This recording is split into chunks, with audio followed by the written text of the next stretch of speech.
fantastic. This is GT racing right now. He's got tracks and he's going in the outside of both of them. Maloney!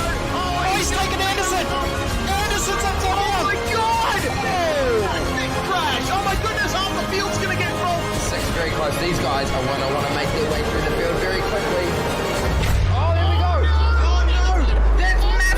This is it! This is over! I can't believe this! Oh my God! God, what?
Speedcafe.com, your #1 source for all the latest motorsport news and features.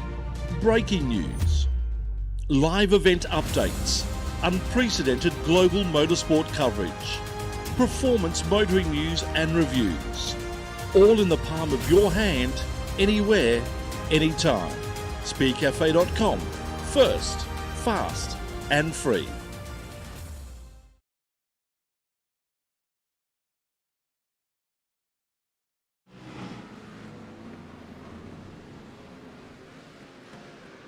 We've been racing for 5 weeks, and it's now time to conclude the Speedcafe.com GT3 Eseries presented by Kincrome at the undisputed holy grail of Australian motorsport. A very good afternoon, everybody, and welcome to Speedcafe.com's live and exclusive coverage of the final round of the GT3 Eseries. My name's Lachlan Mansell. It's great to have your company right around the world. Coming your way this afternoon, we will have qualifying. For the first time, we'll also have a top 10 shootout, and then we'll have a 2-hour endurance race in these magnificent GT3 cars to decide who will be our grand champion and the winner of the grand prize, a $2,500 Evolution Workshop toolkit and a bonus to draw side locker thanks to our series sponsor Kincrome Tools. Joining me in commentary this afternoon, it's a very good afternoon to Ryan Jones. Ryan, we've seen some epic, enthralling endurance races in the GT3 E-Series so far, and it's very appropriate that it comes right down to this, a 2-hour enduro here at Mountain.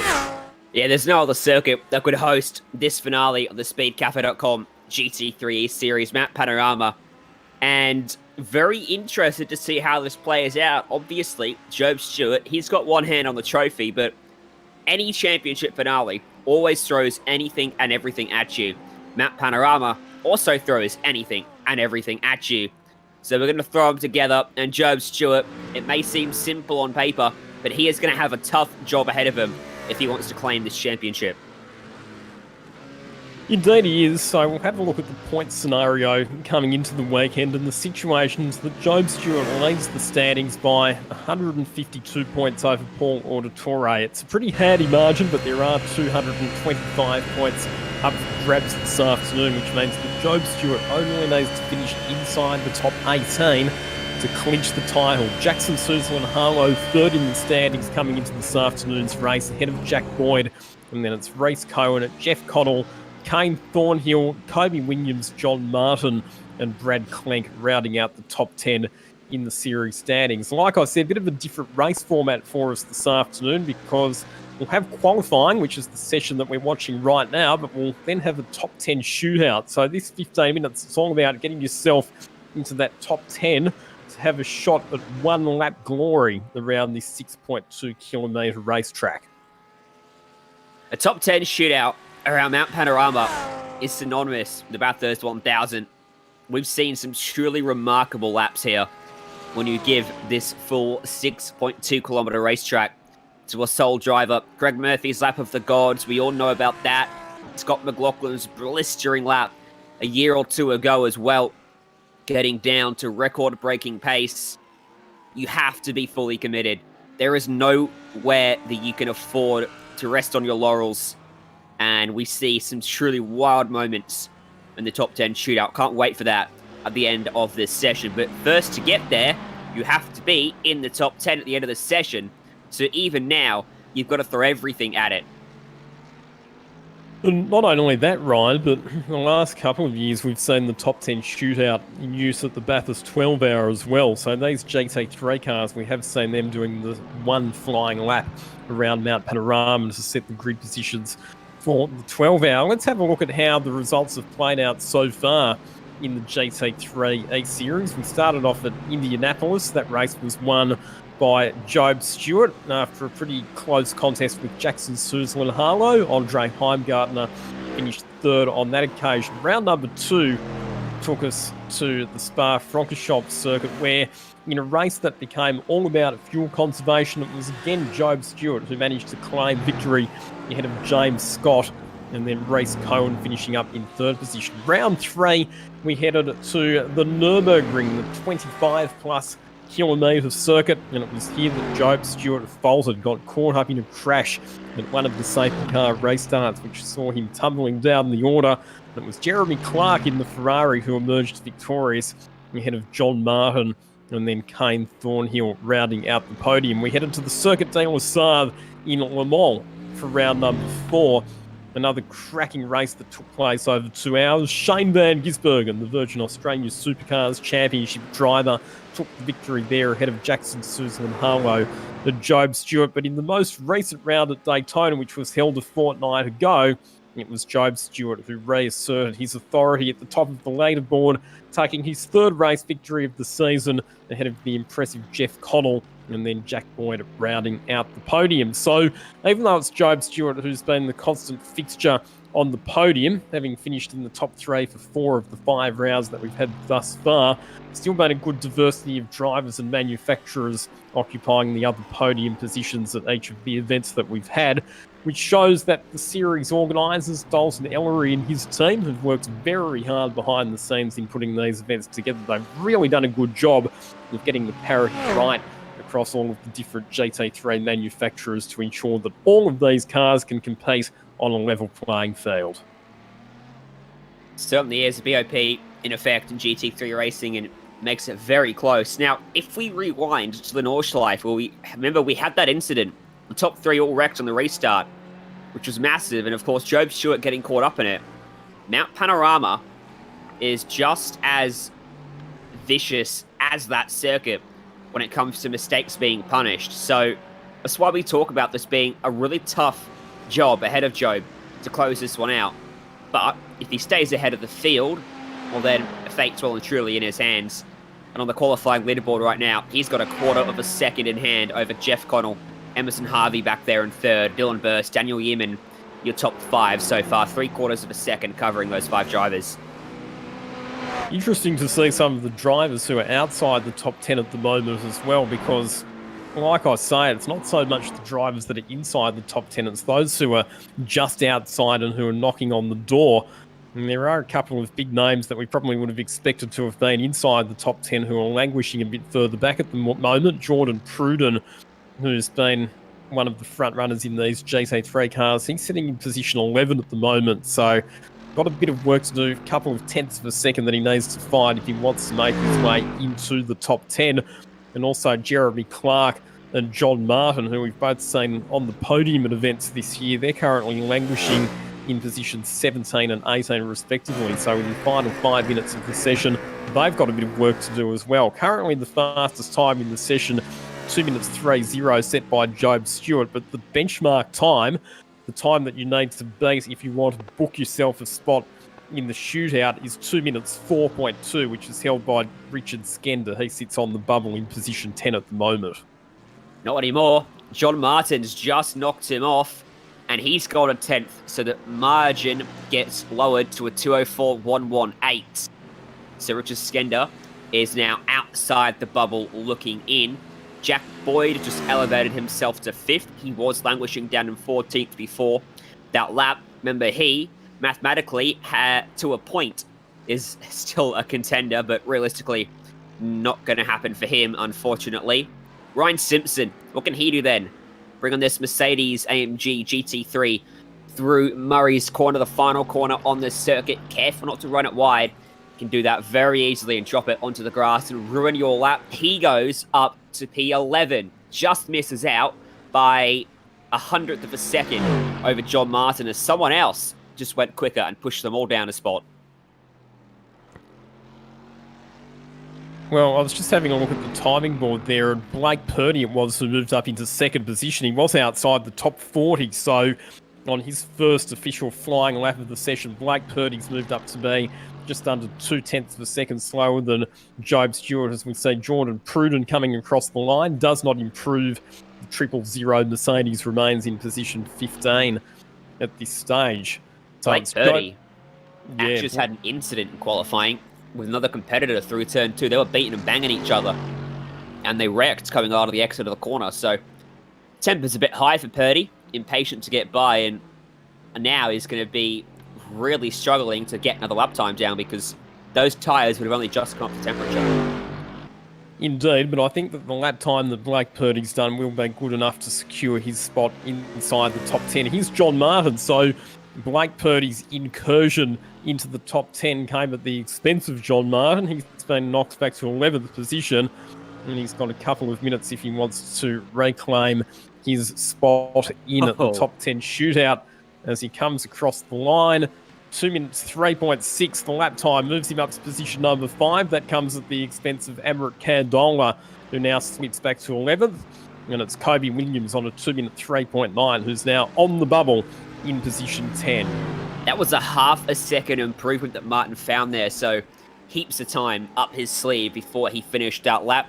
Tyler Collins back in 21st. He'll be hoping for an improvement around the same sort of region, as that was wild out of the final corner. And he does improve to a 204.4, but the lap time doesn't count, so he stays in 21st. Julian Andrews Church, he's 36 at the moment. His best lap time is a 2 minute 7.6.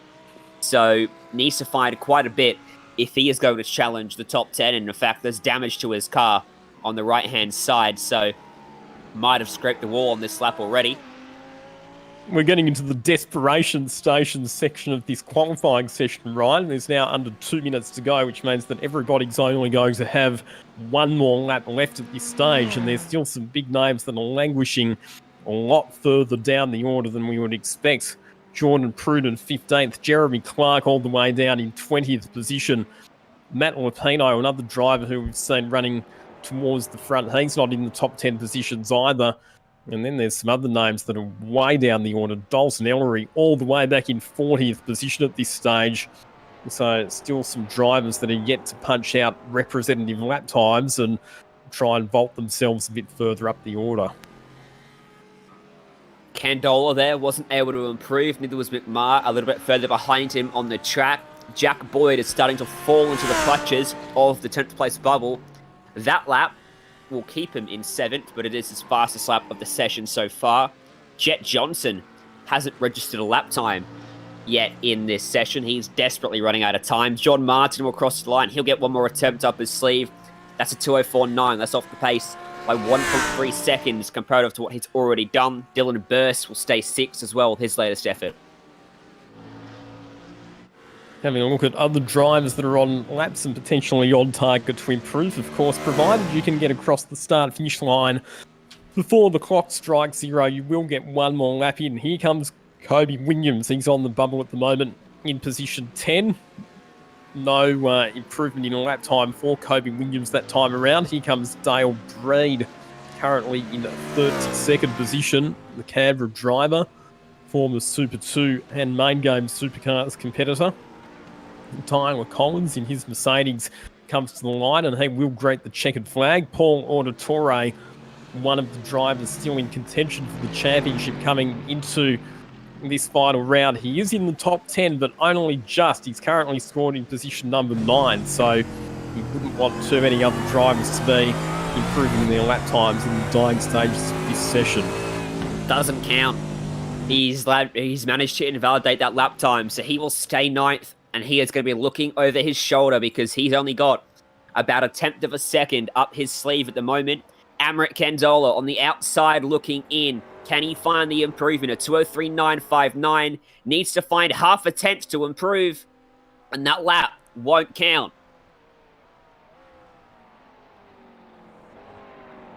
No, so that particular lap was invalidated, and I think at this stage, right, it's pretty much all over bar the shouting. I can't really see any drivers that are on laps that are going to be good enough to see them penetrating the top 10 at this stage. Richard Skender remains in position number 13 with his final lap of the session, so I think you would have to say that our top 10 shootout contenders are locked in. Jet Johnson comes across the line just ahead of Jeremy Clark, who got bundled all the way down to 21st position. That's a bit of a surprise to mine.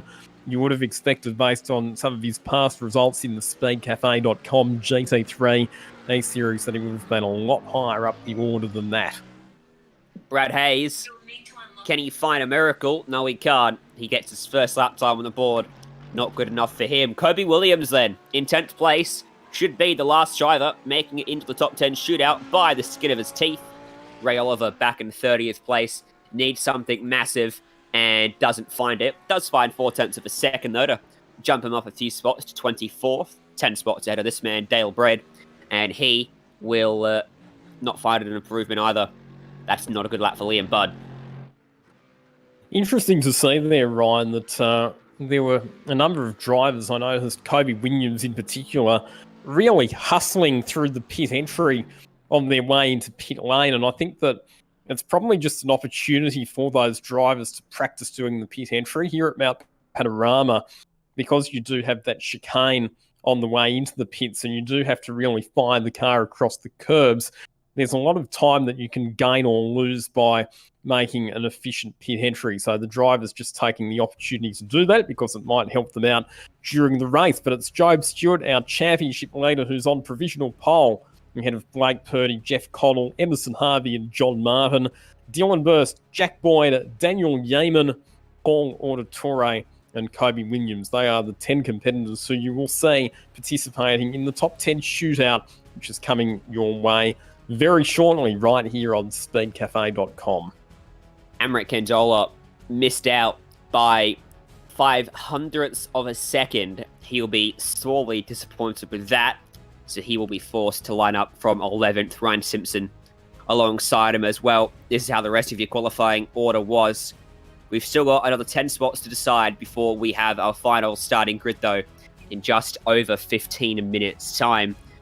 This qualifying session, or the second part of it, the top 10 shootout, this is the most intense session of the day, in my opinion. We haven't had a top 10 shootout yet for the Speed Cafe GT3 Eseries, so I'm thoroughly looking forward to seeing how this pans out, Ryan. And one of the things is that the series organisers have elected to run the top 10 shootout within a practice session under the iRacing configuration. The reason for that is because if they were to run it as a qualifying session, the iRacing software is very, very strict in terms of invalidating lap times for even the slightest indiscretion. So the organisers do want to allow a bit of leniency in saying that they still be watching you very closely, and if you do drop wheels off the racetrack or gain an advantage by shortcutting the circuit, your lap will still be invalidated. I mean, some of the best laps at this track have been wild. I cast my mind back to McLaughlin's stunner, where he actually dropped 2 tyres off and was looking very unsettled across McPhillamy Park, kicking up the dust. That lap counted, and it was the fastest lap we've ever seen at this track. So letting the drivers throw everything at it is brilliant. I think we're going to see a few guys probably get a little bit too close to comfort up against that fence, but this is going to be a fantastic spectacle. And of course, once again, it's Sam Blacklock, our race director. The networkcafe.com.au safety car will be driven by Kyle Greck today.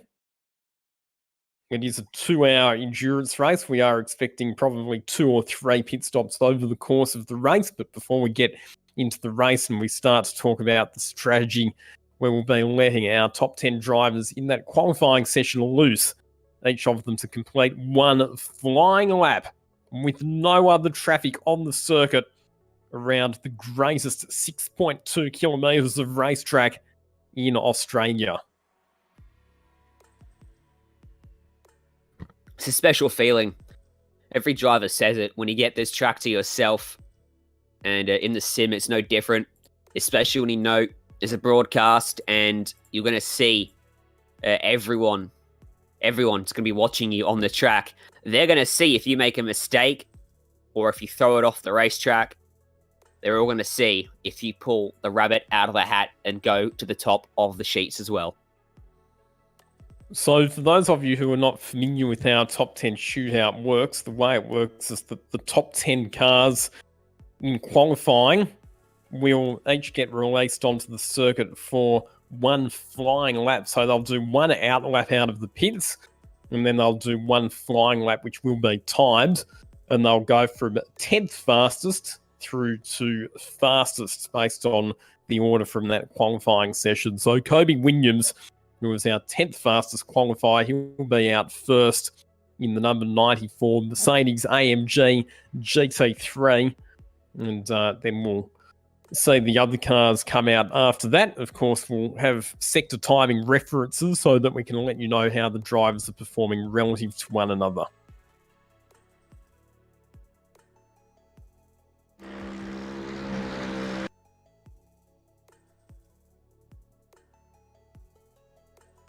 Now, this racetrack, obviously pretty big, and we want to get into the race as quick as possible. So race control, I've let everyone know that once the hot lap car has made their way up Mountain Straight, the next driver out is then going to head out of pit lane.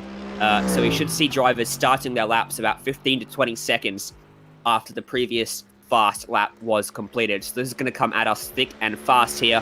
First driver out, track to himself, Kobe Williams, the Mercedes AMG GT3. What can this car do? What can this driver do? As he warms it up, throws it into the chase. It's time to commit. The pressure's on, isn't it? And the out lap from pit lane is very important, Ryan, because you have to make sure that you generate enough tyre and brake temperature so as that you can really attack once you start your flying lap. Now, just for reference as well, what I did before the qualifying session finished was that I took a screenshot of the top 10 drivers' lap times. So it'll be interesting to see as well, Ryan, what the drivers' times are like relative to what they recorded in qualifying. He got through turn 1 quite nicely there. Hit the apex. There was no slide on the exit. Used up all of the available racetrack. You want to run it up and over the curb out there to keep the car as straight as possible. And then you've got to pick your braking marker for this corner, which is really difficult. That little sort of exit way where the tarmac protrudes out. You brake about there, throw it into turn 2, and then up into the cutting. This is where it really starts to get difficult because there is concrete all around, a little bit wide through the cutting. That's going to cost him half a tenth of a second. He just slightly missed the apex, didn't he, Ryan, coming through the cutting? I still think he managed to get on the throttle reasonably early, though, so it probably didn't cost him too much in terms of mid-corner speed. I'll look at how close he gets to the wall coming down through Salmon Park, through the section of the circuit affectionately known as the Metal Grate, and then plunging over Skyline. So you need to be so precise through there just to get the car stopped and turned down through the dipper. And the high-speed kinks on the run down into Forest Elbow. You actually turn into Forest Elbow a little bit earlier than you think you need to because the camber of the road is steeper on the inside. It helps you get around the corner and to be able to get back on the power nice and hard and early for the long run down Conrod Straight. So much time now to think about your braking point, your braking reference. for this next corner. It's so easy to overcook it. If you know you're on a good lap, do you back it off and finish it? Do you continue pressing on into the chase, hard on the brakes, biggest stopping point on this circuit, gets through there brilliantly. And now just one more corner remains for Kobe Williams to put down the benchmark time of the session so far. Kicks up a bit of grass on the entry through the final corner. It's a nice, clean lap from Kobe, and he is going to record a 2-minute 3.5. Good effort there from Kobe Williams, and that's actually 0.4 of a second quicker than he went in qualifying. So good job from Kobe Williams. That is an improvement over the time that he set to get himself into the shootout in the first place. So nice effort, and I wouldn't be surprised if that actually leapfrogs him a few positions once this shootout is complete. The next car that we're looking for, Paul Auditore, who works full-time as one of the mechanics for the Tickford Racing Supercars team. He's been so consistent. He's finished every round of the SpeedCafe.com GT3 Eseries inside the top 10. He hasn't actually finished on the podium yet, but such has been his consistency that he's found himself firmly entrenched in the top 3 in the championship, and he's one of the drivers who comes into this afternoon's proceedings with the chance of taking the title. It's incredibly steep, uphill. The sim, even real-life TV shots don't do it justice.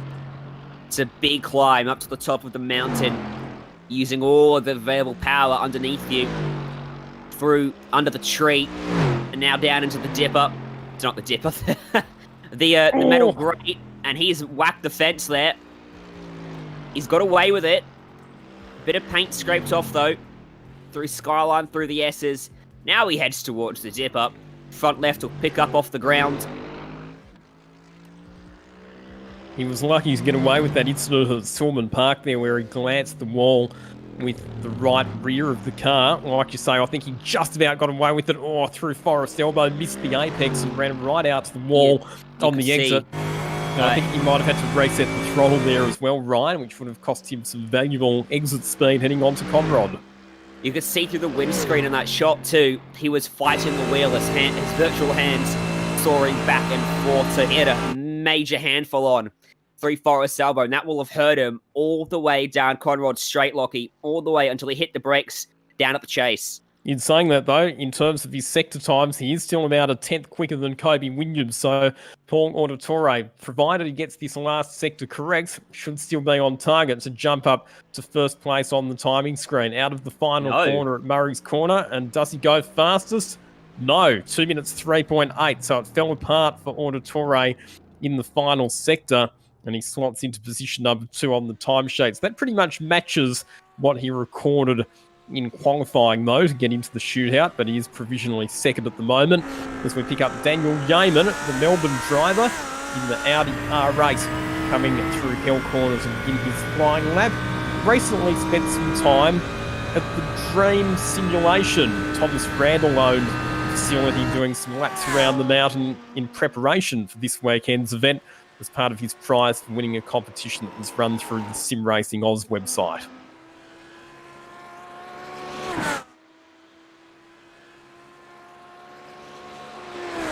I wonder if that served him well. I wonder if he practiced his one-lap pace, his ultimate pace then.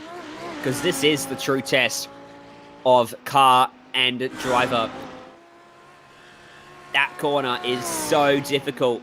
You can get through there, or just about flat, or a slight lift, depends how committed you are. He's a lot cleaner across the top than Paul Auditore was. Haven't seen anyone make a mistake on McPhillamy just yet. Holds the brakes all the way down through the S's. We saw Kobe Williams actually had a couple dabs at the brakes. He just eased off them to help the car straighten up. Yeaman opts to carry them all the way through. Just having a look at Yeaman's sector times, he was about 0.2 of a second slower than Kobe Williams through Sector 1, a 10th faster through Sector 2, line ball through Sector 3, and then a couple of tenths faster through Sector 4. We know that the Audi is very, very strong across the top of the mountain. That's where he would have made up a little bit of time compared to Kobe Williams in the Mercedes, but possibly not quite so good down Conrod Straight. But he has made up some further ground in the final sector, so this is looking like a pretty good lap for Daniel Yeaman. Could be on target to jump ahead of Kobe Williams and move to provisionally fastest within this top 10 shootout. Cross the line then. Where's he put the Audi? A 2:03.3. That's going to put him to the top. 2/10 quicker than Kobe, and that is a good lap time from Daniel Yeaman. And big improvement too, half a second improvement compared to his qualifying time. So a superb effort there from Daniel Yeaman, who now moves to provisional pole position. And the interesting thing there is if he'd recorded that lap in qualifying, he would have been inside the top 4 positions. So big improvement for Yeaman as we turn our attention back to Jack Boyd, somebody who's been a regular fixture in a lot of the different sim racing events in recent times and currently scored in quite a handy position within the GT3 Eseries as well, sitting in 4th place in the championship and with a mathematical chance of winning the title this afternoon. Mathematically, although if he was a point further down, he wouldn't be, so... Correct. Truly needs about a dozen miracles to work in his favour today, regardless of how well he drives. All of the racetrack, wow, check out the margin between himself and the fence, there was nothing there.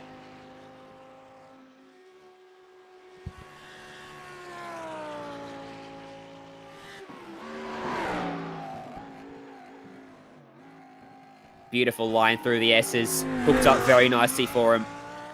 It looks good and it looks smooth, but it wasn't fast, unfortunately. Jack Boyd has dumped a couple of tenths of a second compared to Daniel Yeaman through the middle sector of the lap after pretty much matching Daniel Yeaman through the first couple of sectors.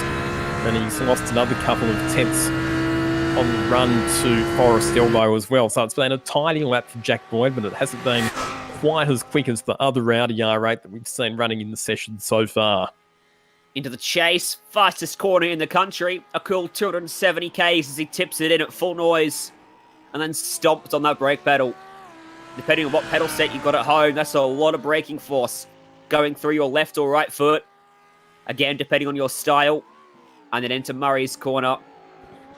A lot of pressure on your mind as you know you've got just one corner left on the lap. What is it? A 2:03.7. That will put him 3rd, just ahead of Paul Auditore. Better part of 4 tenths away from Yeaman's effort.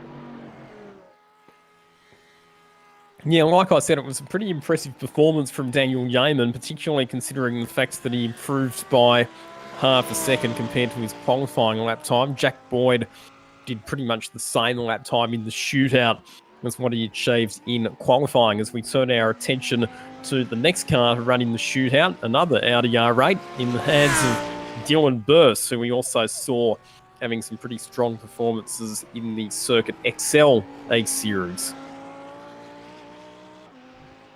Really impressed so far with the discipline all these drivers have shown with the track limits. No one's pushed it too far. We saw the slightest kick up of grass into the final corner from our first driver, Kobe Williams, but everyone's kept it fully on the black stuff. No one's made a mistake at turn 1, crucially either.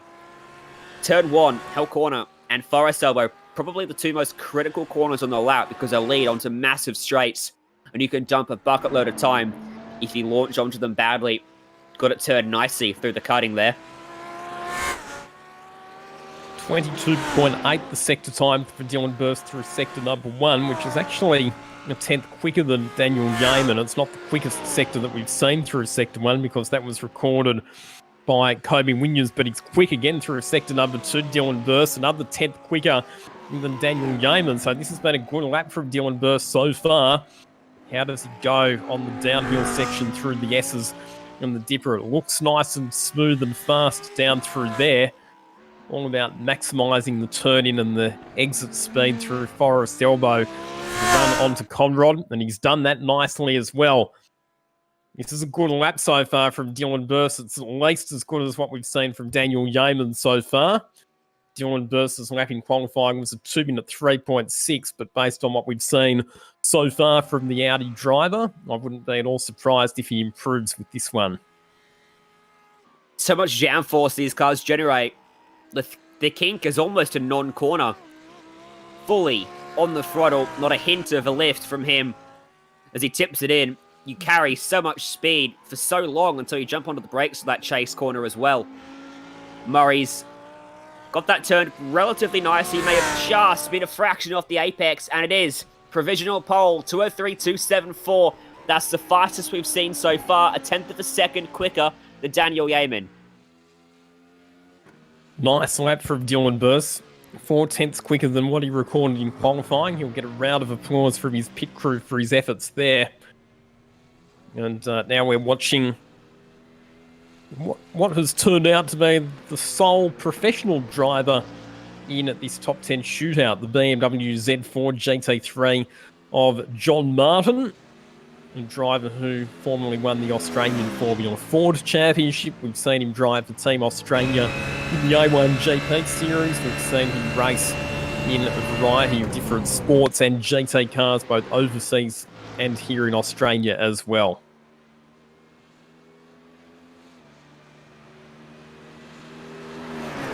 Being stalked for that next car out of the lane. John Martin, though, won't be looking in his mirrors. Very good first sector, it looks like, for him.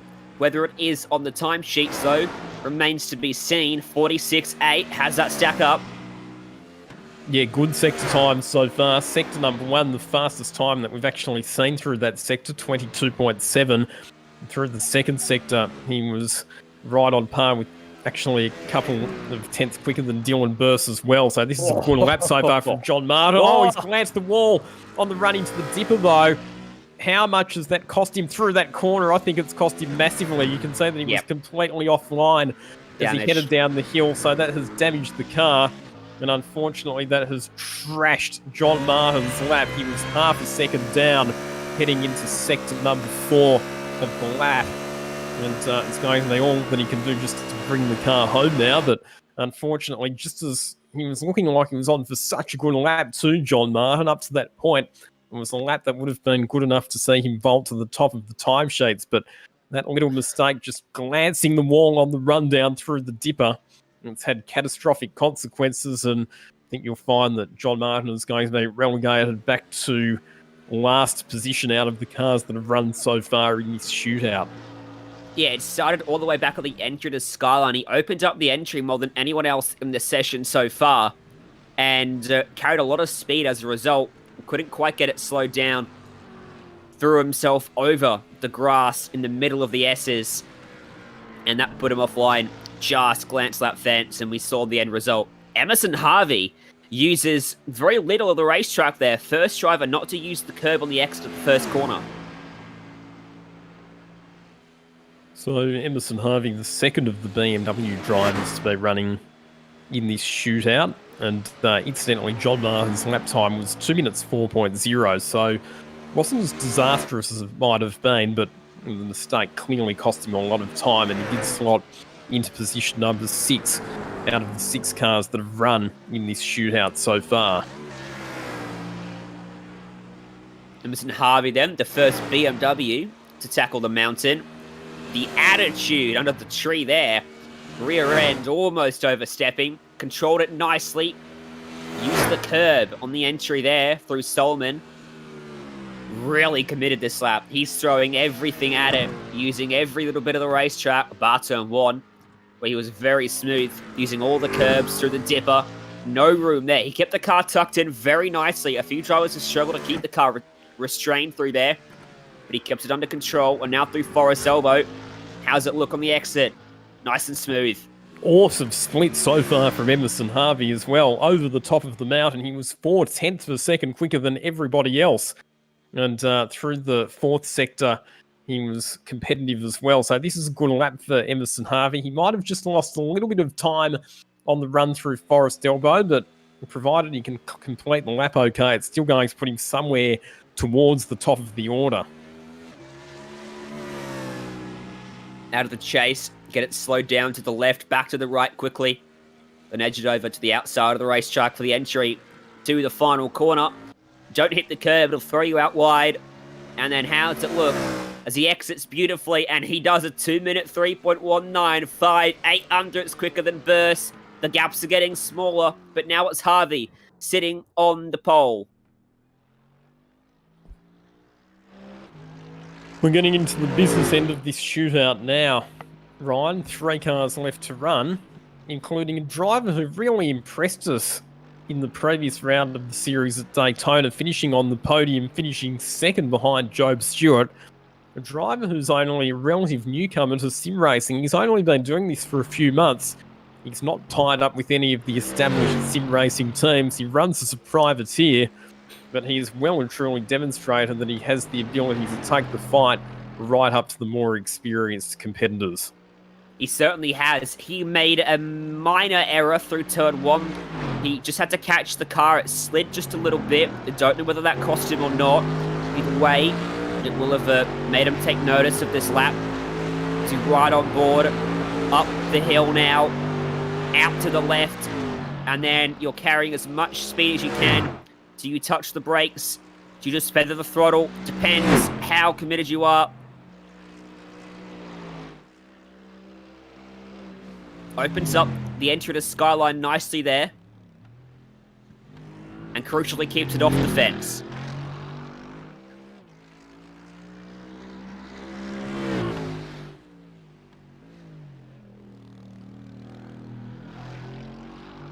Only just got it pulled up where he wanted there.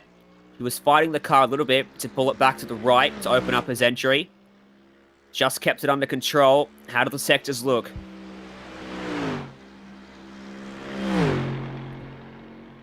So the sectors are competitive, but not sure that they're quite going to be enough to vault him to the top of the order, although in saying that his last sector was very, very good. He seemed to get a really, really good run down through Forest Elbow, which may have allowed him to gain some time coming onto Conrod Straight. So 2 minutes 3.1, the time to beat. Down into Murray's Corner he comes, just glances to the curb on the apex, runs out over the exit ripple strip. It's a 2 minute 3.3 lap time. 2 minutes 3.329. That slots him into position 3 behind Emerson Harvey and Dylan Burr. So far then, we've got 3 different manufacturers inside the top 3. BMW on top, ahead of Audi and Mercedes. And here comes Blake Purdy. This is the man I earmarked to be the challenger for Job Stewart. If anyone's going to take provisional pole away from him, remember, Stewart will run after Purdy here. This is our second last driver of the session. 203.195, that's the benchmark put down. Emerson Harvey at the moment. Blake Purdy then, carrying his BMW into turn 2, very late on the brakes. Hooks up nicely for him. Just over the curb on the outside, that's a perfect line. The best sector that we've seen through Sector 1 as well, 22.6, which is 0.2 quicker than Emerson Harvey, our current pole sitter. Of course, the 2 final drivers to run in this session, their teammates as well, Ryan, both driving for the Pursuit Sim Racing squad. Wow, he was close there. And he was fast too. Fastest time through sector number 2 as well for Blake Purdy through McPhillamy Park. Really precise braking and turning on the run down through the S's and the dipper, letting the car flow, letting the momentum carry it down the hill. Super close to the wall, but manages to get away without actually touching any of the concrete. This lap seems to be getting a little bit more scraggly as it goes on. The car's wiggling now underneath him. And our director just noted there might be a little bit of damage on the right side of the car. Just a fraction. He was super close to the exit of the wall coming out of the dipper. I don't think he wanted to get that close. How does it affect him? It hasn't affected his sector times at all. He's still very, very quick to this point of the lap. However, his sector to the chase was a couple of tenths down on Emerson Harvey, our current pole sitter. So 2 minutes 3.1, the time to beat for Blake Purdy. Swings it into Murray's Corner. Back on the accelerator for the run up to the start finish line. Wow! An absolute blinder in the final sector. 2 minutes 2.5. The fastest lap time that we've seen so far today. It's 10th quicker than the time that was achieved by Job Stewart in qualifying. And Blake Purdy, well, we were questioning, weren't we, if the damage that he sustained over the top of the mountain was going to affect his lap time. The answer to that question was a decisive no, because he is now 0.6 of a second quicker than any other driver in this shootout. However, there is still one driver to go. It's the driver who's won 3 races so far this season. It's the driver who comes into this round with a comprehensive advantage at the top of the championship standing. It is the second of the Pursuit Sim Racing entries driven by Job Stewart. The gauntlet well and truly thrown down by Blake Purdy there. And Stewart suddenly has it all to do. He's got to go quicker than his qualifying effort here in the top 10 shootout. He wants to go to pole position. It's the season finale here at Mount Panorama. Look at the commitment over the top of the mountain. Beautiful through McPhillamy. Down through Skyline into the S's. The car is doing everything he wants it to. The setup's working for him. And he is working this car over. And in terms of sector times, I can tell you that it is absolutely line ball, even Steven, between Job Stewart and Blake Purdy. He was a 10th quicker heading up the hill. He was pretty much identical across the top of the mountain, and he was a 10th slower to Forest Elbow. So this is going to come right down to the final couple of corners of this lap to decide whether it'll be Job Stewart or his Pursuit Sim Racing teammate Blake Purdy starting from pole position. The sector time into the chase also line ball with Blake Purdy. So it all comes down to Murray's corner. 2 minutes 2.5 the time to beat. 2 minutes 2.6 was Job Stewart's qualifying time, so he'll have to improve on that if he wants pole. No. Is it good enough? No. 2 minutes 2.8. It's second fastest, so it's still Pursuit Sim Racing cars 1-2, but it is Blake Purdy who grabs pole position for the final round of the Speed Cafe GT3 E-Series with a sensational lap, the second last runner in this shootout. Well, Purdy's lap was just on another level. You could see, especially across the top, that he was leaving absolutely nothing. It was pole or in the fence for him as he came through down Solomon. That right side was almost rubbing up against the fence. And then through the dipper, it looked wild all the way down to Forest Elbow, who was struggling with that car because it was teetering on the edge. But in the end, that's what was needed to overthrow Job Stewart and steal the pole away from him. 3/10 the margin in the end. Well, he's not a championship contender, Blake Purdy, but he would dearly love a race victory to finish off the season and also probably just exhaust some of those demons from the Nürburgring round where, remember, he was in control of that race. He was leading it by a country mile, and then at the safety car restart, he made an unforced error all by himself and crashed out of contention. He would dearly love a race victory here at Mount Panorama to redeem himself and at least finish off this Speed Cafe GT3 E-Series on a high note. And he'll get to do it starting from position number 1 on the grid this afternoon. Blake Purdy. It is shaping up for a terrific battle between him and his Pursuit Sim Racing teammate Job Stewart.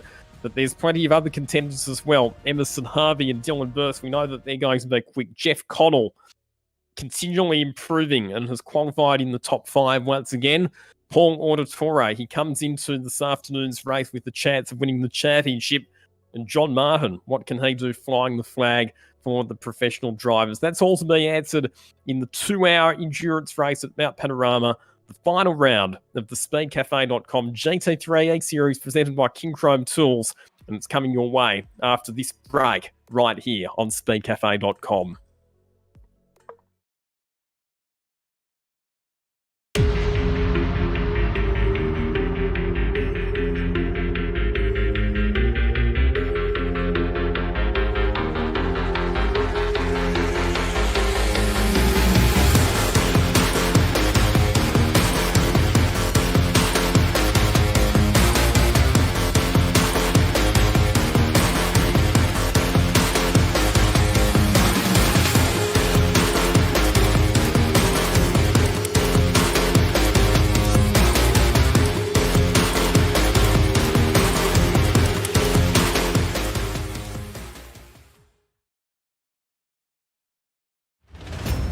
SpeedCafe.com, your number one source for all the latest motorsport news and features. Breaking news, live event updates, unprecedented global motorsport coverage, performance motoring news and reviews, all in the palm of your hand, anywhere, anytime. Speedcafe.com. First, fast and free.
Where the field is rolling out for the start of today's 400-lap race on this .625-mile racetrack. Here's the starting lineup.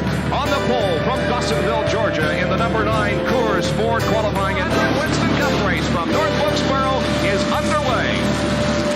Everybody nicely through turns number 1 and 2 as Bill Elliott has the lead and Dale Earnhardt has jumped into second position, followed by Benny Parsons and Bobby Allison.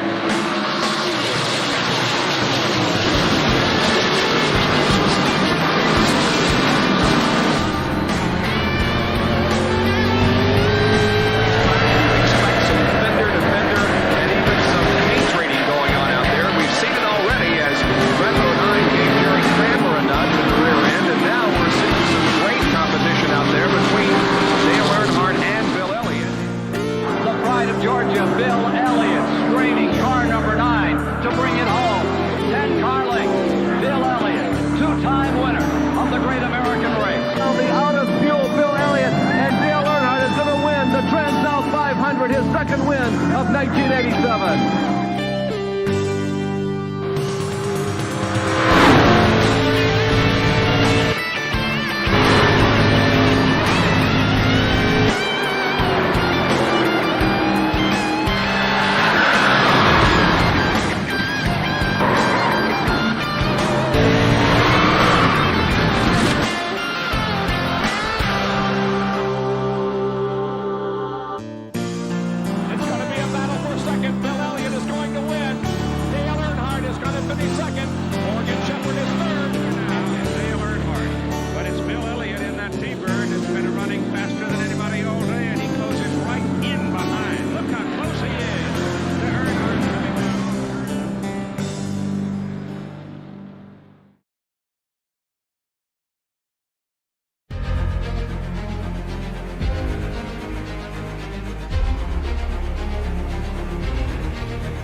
Fantastic. This is GT racing right now. He's got traction. He's got rid of the outside. Both of them. Maloney. Oh, he's taken Anderson. Anderson's up top. Oh my God! Big crash. Oh my goodness, half the field's gonna get rolled. Second very close. These guys are want to make their way through the field very quickly. Oh, there we go. Oh no! That's massive! This is it! This is over! I can't believe this! Oh my God! God, what?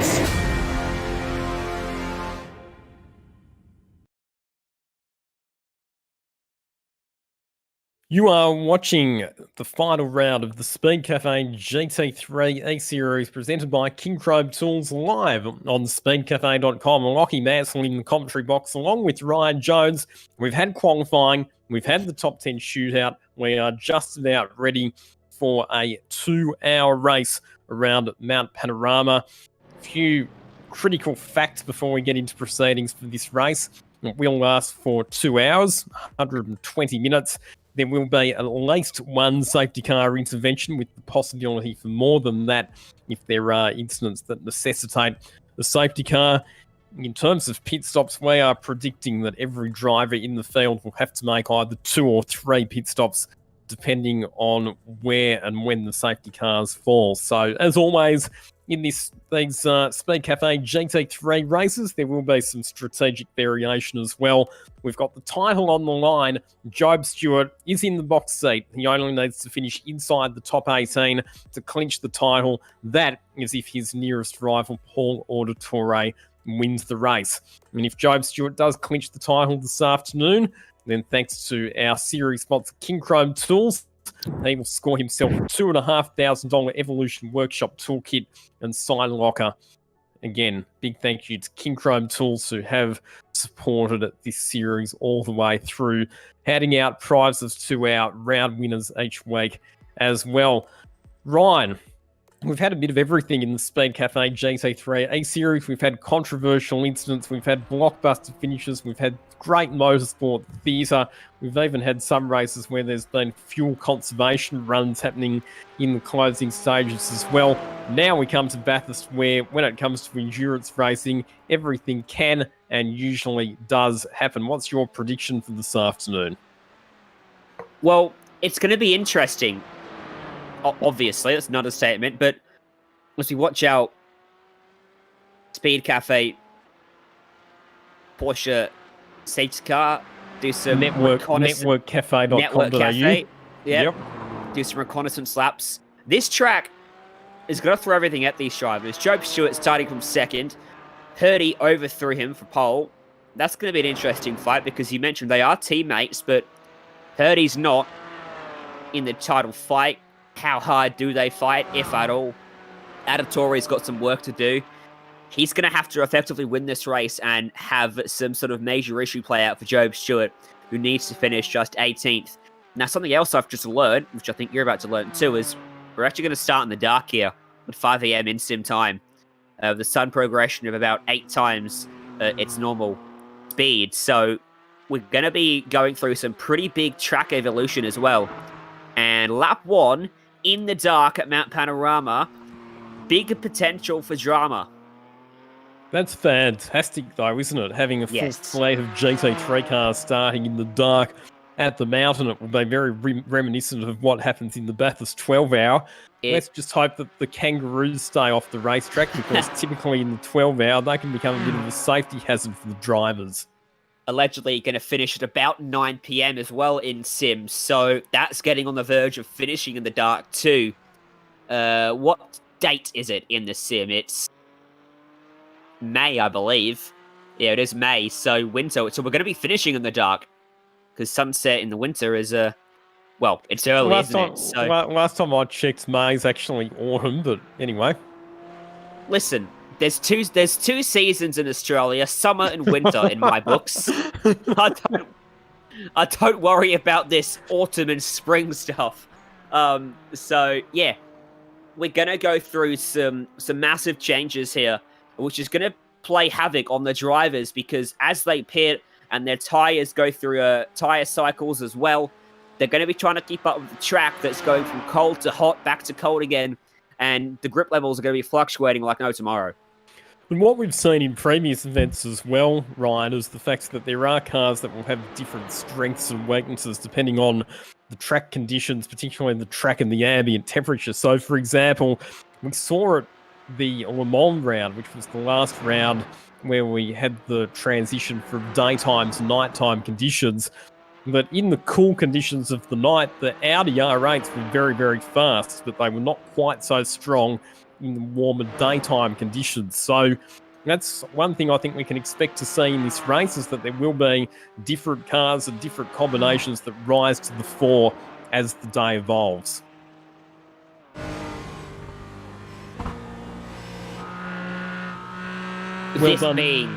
Sorry, Lockie, this being Bathurst as well, we can expect to see safety car intervention at some point for an incident, most likely. Of course, if you wreck anywhere from the, cutting down a forest elbow, high chance of the track becoming partially even fully blocked, plus a potential competition caution thrown in as well, as we've seen in our other endurance races. So we will see this networkcafe.com Porsche safety car out on the circuit today. So Kyle Gretsch just doing some matey rides in that safety car at the moment, giving some lucky spectators their opportunity to have a blast in the passenger seat around Mount Panorama in the Porsche Cayman GT4. Big thank you to networkcafe.com.au for sponsoring the safety car for the entire Speed Cafe GT3 E-Series. And networkcafe.com.au is a free platform for motorsport businesses to promote their services through one of Australia's largest motorsport news websites. Jump on at networkcafe.com.au for your chance to promote your business. Let's check out our starting grid for this race.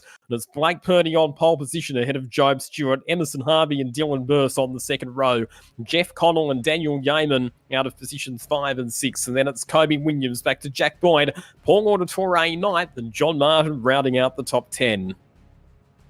11th place, Amrit Candola, Richard Skender starting from 12th, Ian McMahon, Jordan Pruden on row 7, Matt Lapino and Kane Thornhill on the 8th row of the grid, Aaron Shields and Jason Markowski starting off row 9, and then Ben Holiday, Jeremy Clark making up your top 20. Tyler Collins will start out of position 21 ahead of Dale Breed. Then it's Cam McDougall and Ray Oliver. Matt Dunphy in 25th. Barry Clinton, the reigning Bathurst 6-hour winner, goes from 26th position.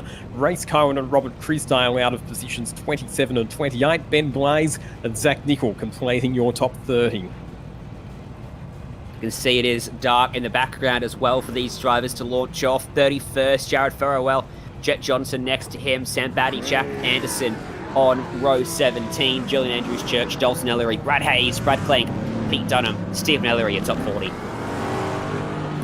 We'll go back to Jason Monday in position number 41. He'll be the final starter, because then we get back to our safety car driver, Kyle Greck, and our race director, Sam Blacklock. And isn't this a magnificent sight? A full field of GT3 cars, headlights ablaze at Mount Panorama.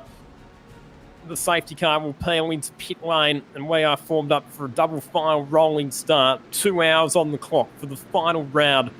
The speedcafe.com GT3 E-Series presented by Kincrome Tools at the holy grail of Australian motorsport, and it's our pole sitter Blake Purdy who gets the jump on his Pursuit Sim Racing teammate Job Stewart to move into the early lead, slotting into third position straight away with the nice starters Emerson Harvey. So it's BMWs running in positions 1, 2 and 3 at the moment, and Mercedes running side by side with an Audi back there as well. That's Paul Auditore and Jack Boyd battling it out for the run-up mountain straight. It will be a drag race between those two cars. Kobe Williams on the tail of Daniel Yeaman as they head into the braking zone for Griffin's Bend on this opening lap, and sliding down the inside to gain a position in the early stages of this race.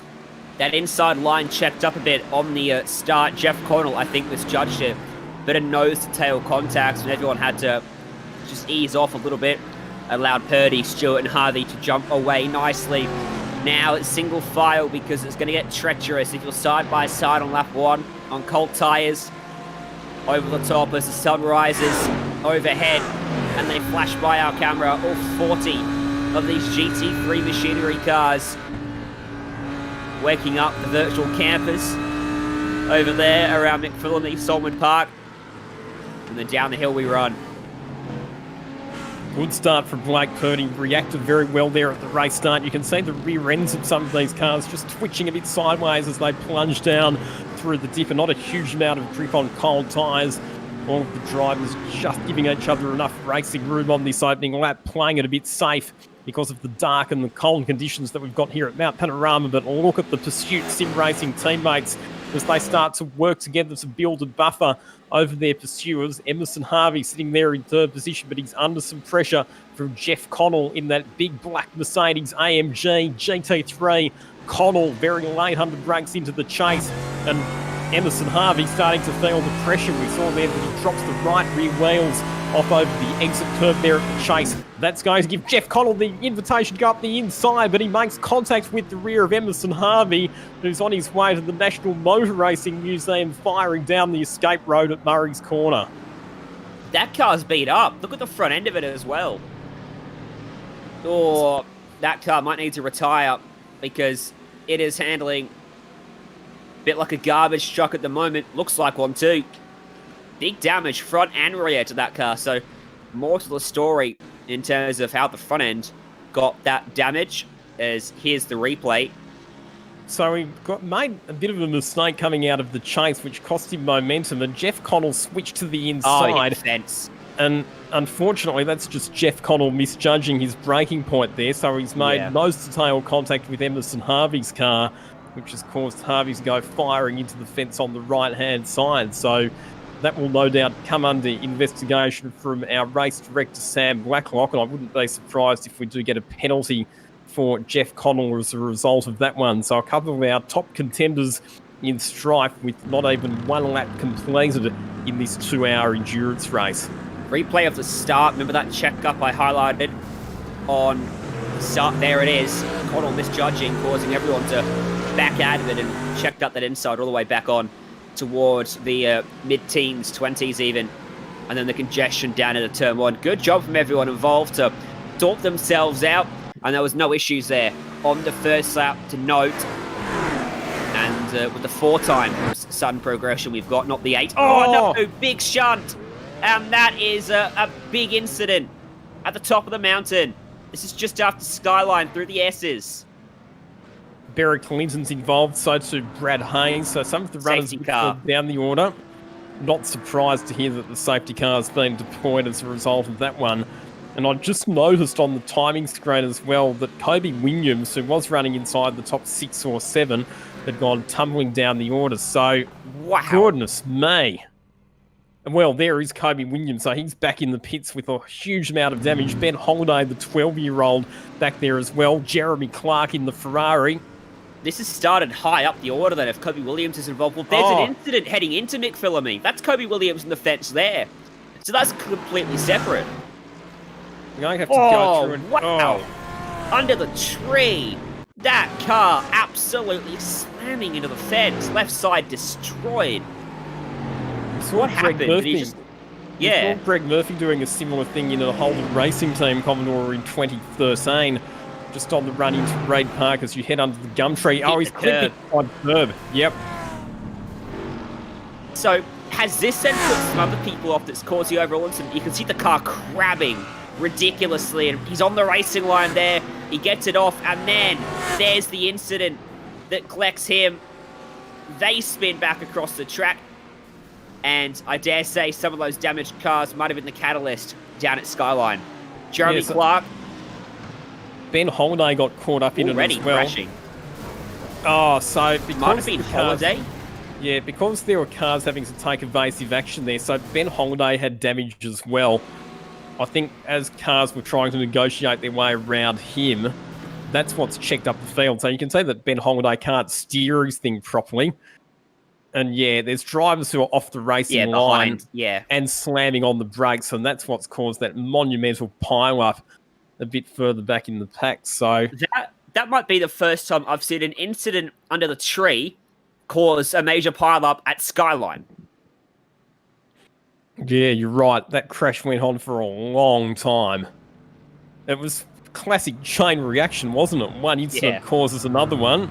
Like the dominoes falling. And I think a very, very sensible decision there from race control to bring the safety car out just to not only compress the field and allow all of those cars to safely get back to the pits, but in terms of the overall competition element of the race, what this safety car will do is it will allow a lot of the drivers who sustained damage in that incident to get their cars repaired, get back out onto the racetrack and still be in with the chance.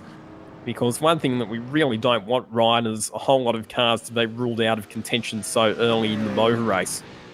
Here's Emerson Harvey. So he's come into the pits, his car's fixed, he's back out on the racetrack. Big question mark you would have to suggest over Jeff Connell, who currently sits in 3rd position.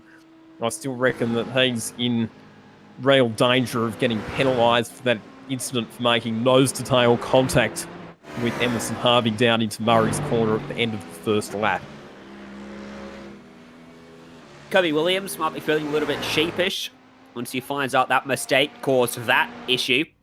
And good to see the spare cars being thrown onto the racetrack for a lot of these drivers. Jeremy Clark's car now looking pristine once again. So Blake Purdy had a good jump off the start, didn't he? And was leading Stewart early on. Certainly no team orders at play yet. I don't think we'll see any team orders at play unless something drastic happens. Paul Auditori sat back in 5th at the moment. Well, we knew that the Bathurst event was certainly going to produce a bit of intensity, didn't we? And it's already started, and we're not even 10 minutes into the race yet. It's Bathurst, though I'm not surprised. That's the sort of track block scenario that we often see in sim racing at this track. It is harder in sim, I think, to get a pack of cars around this track than it is in the real world. Sometimes restraint isn't shown quite as much. We've still got over 35 cars on the lead lap, though, by my count. 39 even. Jared Farrowell down on pit lane as well in his BMW. Headlights flashing away. If you're a bit further back in the pack, it's probably worth coming in and topping up with fuel.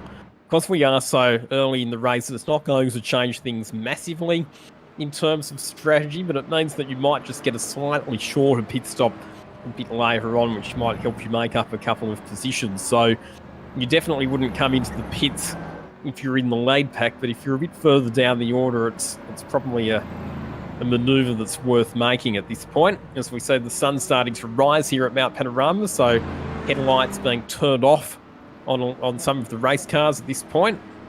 Actually, seeing that shot, most of the headlights are still blazed, but it's definitely getting lighter here at the mountain. A lot of lovely glow being cast over the racetrack as well. And the orange highlight to the track there, you see. Testament to the RS and graphics, which have drastically improved over the years and now in some cases look photorealistic with the right settings. The tracks, of course, they are 100% true to life, with the caveat of it being when they were scanned. So this, I believe, is from somewhere in the region of 2013, I want to say. All the bumps and cracks and the grate, of course, all on play at this track in the sim. So the order behind the safety car: Blake Purdy, your race leader, ahead of Job Stewart. Then it's Jeff Connell third, Dylan Burse in position 4, Paul Auditori in 5th position ahead of Daniel Yeaman, John Martin, Amrit Kandong, Jack Boyd and Ian McMahon completing the top 10.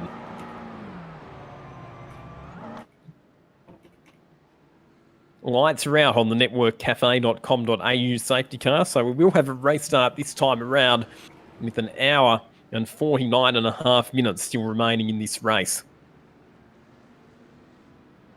Single file for this restart, so things should be a little bit more tame for drivers in the mid-pack. And Blake Purdy should have things his way at least into turn number 1. Paul Auditori in 5th. I think he's going to be desperate to get himself up in amongst those top 2.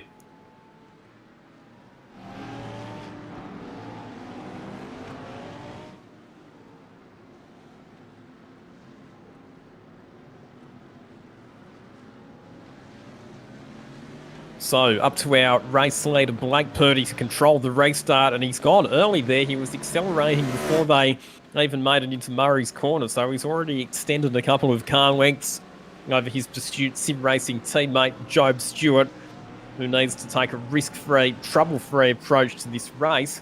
Zach Nickel coming into the pits after the safety car pulls in now. That's an interesting strategy.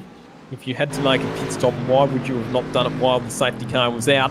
Here is a fired-up Emerson Harvey looking to make up positions after that early incident at Murray's corner. He slides down the inside of Jet Johnson at Hill Corner.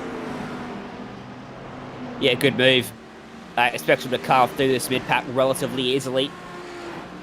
And then he'll come up against stiffer and stiffer resistance as he progresses up the order, as we ride on board now with John Martin as he progresses up the mountain. There's Daniel Yeaman just in front. He's got Amrit Canzola a few car lengths behind.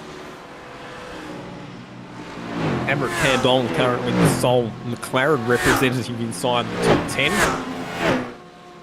The best result that we've seen from McLaren in this series was victory at the Le Mans event that was in the hands of Shane van Gisbergen.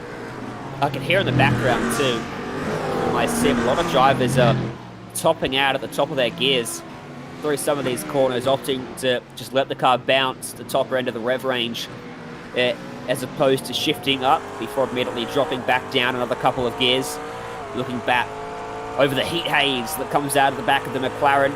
Still my favourite exhaust in the game, or sim, I should say. And then the flange will shoot out as he stomps on that brake pedal. He's firmly tucked in the slipstream too of John Martin. Not close enough to make a move, but he could challenge him. There's the flames.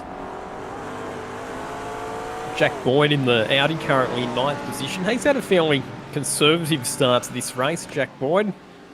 Losing a few positions in the opening stages. He's got that bright yellow Ferrari of Ian McMahon right in behind him at the moment.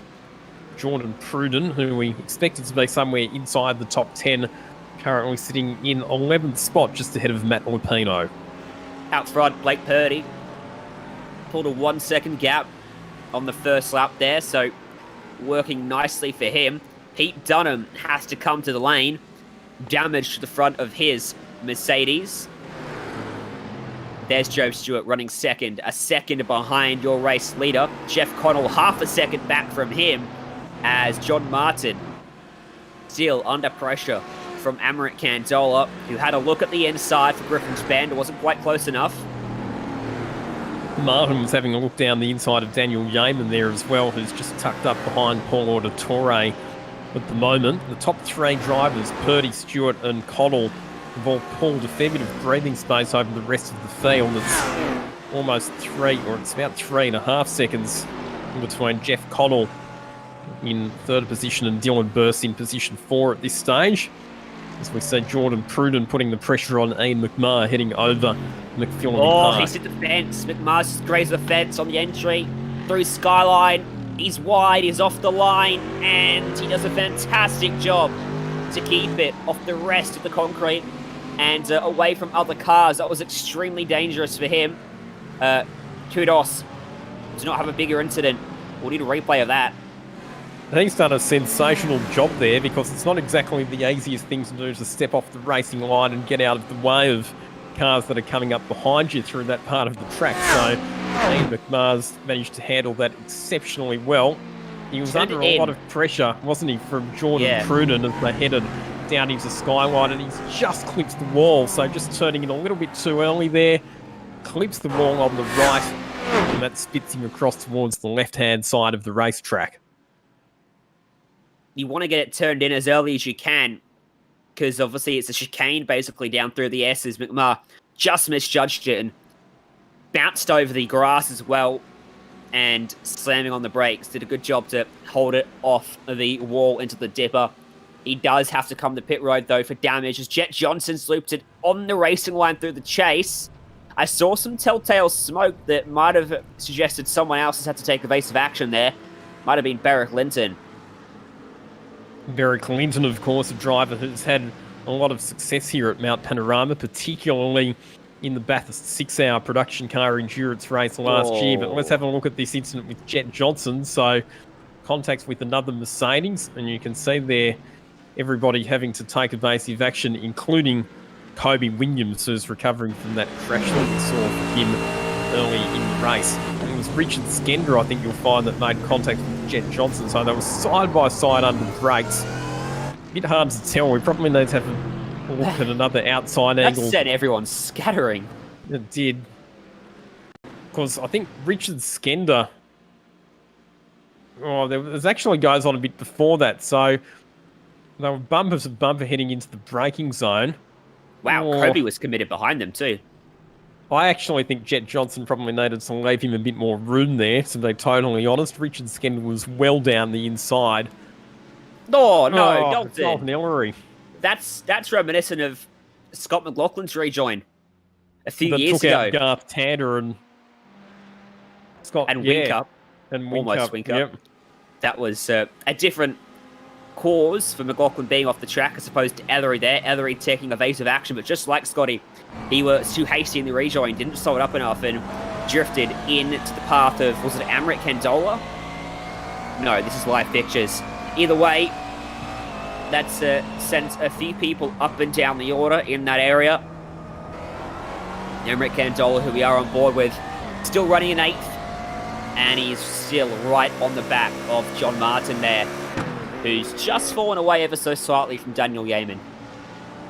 So Dalton Ellery had to come in for his second pit stop of the race as a result of that one. Good battles happening in the mid-pack. Julian Andrews Church. Kobe Williams, who continues to make up positions. He'll get another spot on Richard Skender heading into Murray's Corner. We've got Jeremy Clark, one of our race winners from a bit earlier on in this series, making some good progress in the Ferrari as well. He was another driver to get tangled up in that brouhaha on top of the mountain that started with Kobe Williams. Oh, and a spin for Julian Andrews Church in the Audi heading into Hill Corner. There was contact with Ben Blaise. I just saw it on the left of the shot. They came together in the braking zone, unless my eyes deceived me. Here we go. Here's the replay. Thanks to Modem Simulation. Yeah, misjudgment sends him around. Ben Blaise, the car behind, and then actually copped a hit from behind in the middle of the corner for his troubles. Because these cars are left-hand drive, it can be quite tricky just to have that perception of where you actually are on the racetrack, and we're seeing a few drivers struggling with that in the tight confines of this Mount Panorama circuit as this contest continues to rage on. It's been a pretty hot battle right since the get-go between John Martin, Amrit Candola, and Jack Boyd now starting to buy his way into this contest as well. Jeff Connell in 3rd place has just been handed a drive-through penalty for contact. And now, remember, that contact would most likely be the one with Emerson Harvey. Yep, at the beginning of the race. So I kind of foreshadowed that decision. I suggested that the officials were going to have a look at it. Good job by race control. No doubt they would have had a look. Oh no, drama at the final corner. That was 3-1, doesn't go. That's Dylan Burse. I think there might have been a lapped car on there. Yeah, Jason Monday a lap down. They were trying to get around him, and, well, evidently it hasn't quite worked out. Unfortunate there for Dylan Burse because he was having a really strong run up to that point. So, oh, he lost it himself and took Burst with him. Good job from Paul Auditore to avoid getting caught up in that one as well. That was almost his championship hopes done. As we take a look at another replay, this is Reese Cohen across the top of the mountain, Lockie. Oh. Oh. That's a big hit because he's missed the tyres there and he's ended up almost doing what Dean Canto did in qualifying at the Bathurst 12 Hour earlier this year and ending up parked on top of the wall there. Barrett Linton has been given a penalty for not showing caution. So too the number 450, which is Brad Hayes. So both of them will have to make a tour through the pit lane. Kobe Williams has looped it at the cutting. That's not a good spot to park for Kobe Williams, and Barrett Linton goes slamming into the back of the other BMW that had T-boned the car of Kobe Williams. So Kobe Williams creating more chaos on top of the mountain, and Matt Dunphy's in a terrible spot here. Do you try and turn around, or you're better off just resetting back to the pits? Because by the time you try and do a 3-point turn in that part of the racetrack, you're probably safer off just trying to head back to the pits. He's also saving himself about 2 minutes here. Yeah, see, he's got his relative on. Sim Racing, obviously, we've got our little black box, we call it. You hit F3 on the keyboard and it shows where everyone else is on the racetrack in a time comparison. So, say 4 seconds ahead, 2 seconds behind. And he's used that to judge when he can get the car back going. So, great heads up from him. John Martin, huge damage. Goodness me, what on earth has happened here? So, gee, we're struggling to keep up with. We need so many replays and so many cameras and probably a couple of extra commentators as well, just trying to keep up. So remember, he was under pressure from Amrit Kandonga because this battle had been going on for a while, and Jack Boyd was involved as well. Daniel Yeaman, he had escaped a bit further up the road, so I'm wondering here if Kandonga's gone for a move on Martin that hasn't quite gone according to plan. Here we go. Kandonga down the inside of Martin, gets the job done. What happens next? So, Martin's gone off all on his own. Unbelievable. Just coming out of the chase. And almost gets Jordan Pruden on the way back across the track as well. Wow, that's something you very rarely see. John Martin making a mistake all by himself. Now, what happened to Kobe Williams?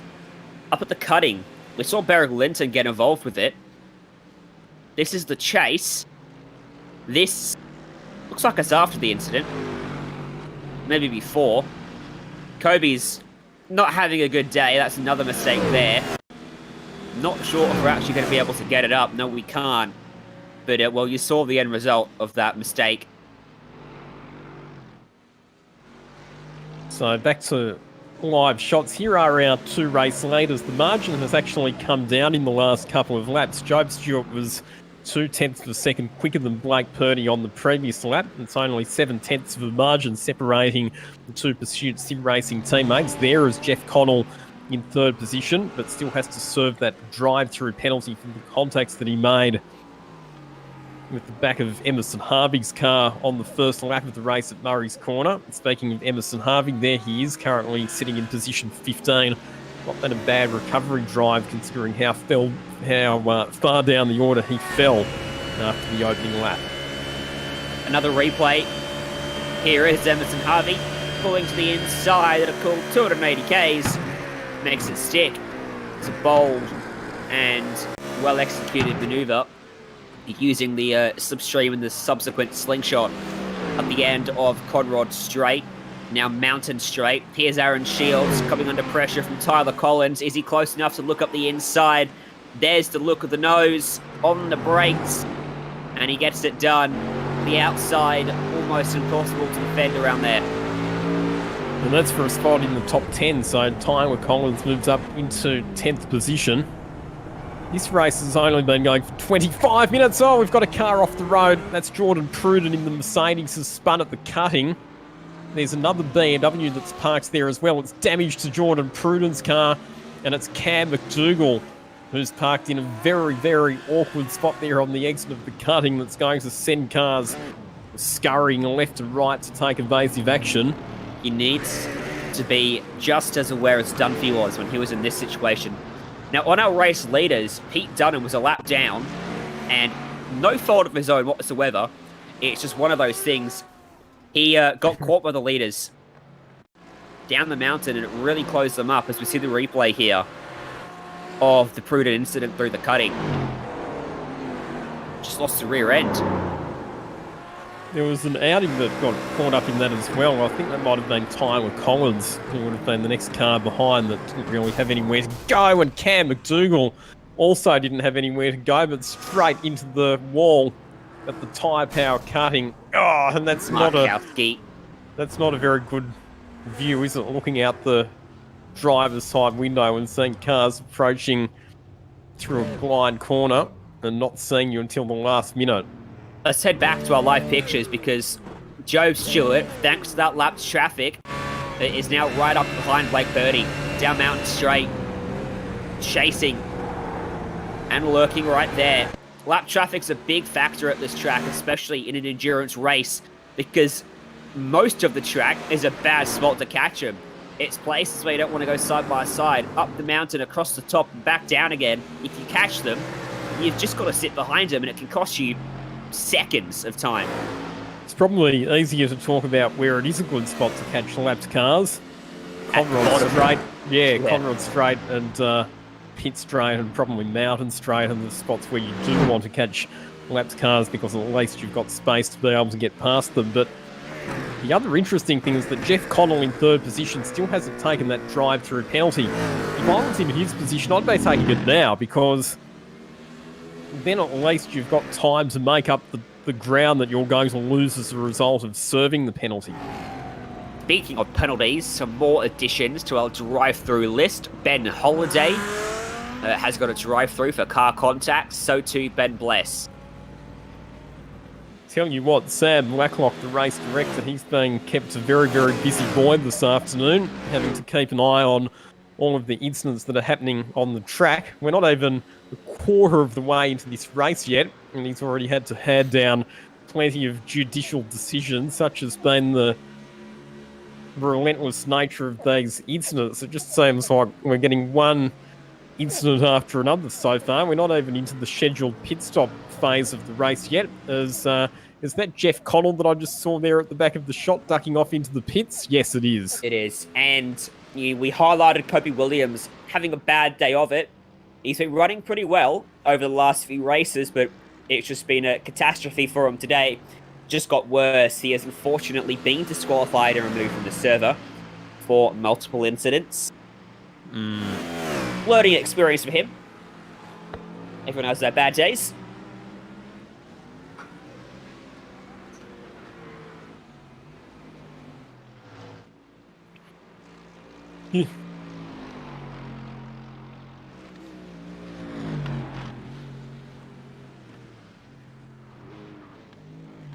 And so we've just been informed that the driver on screen at the moment, who is carrying one of our webcams, Zach Nicol, is a birthday boy today. So happy birthday, Zach. Great to have you on board for the speedcafe.com GT3 Eseries.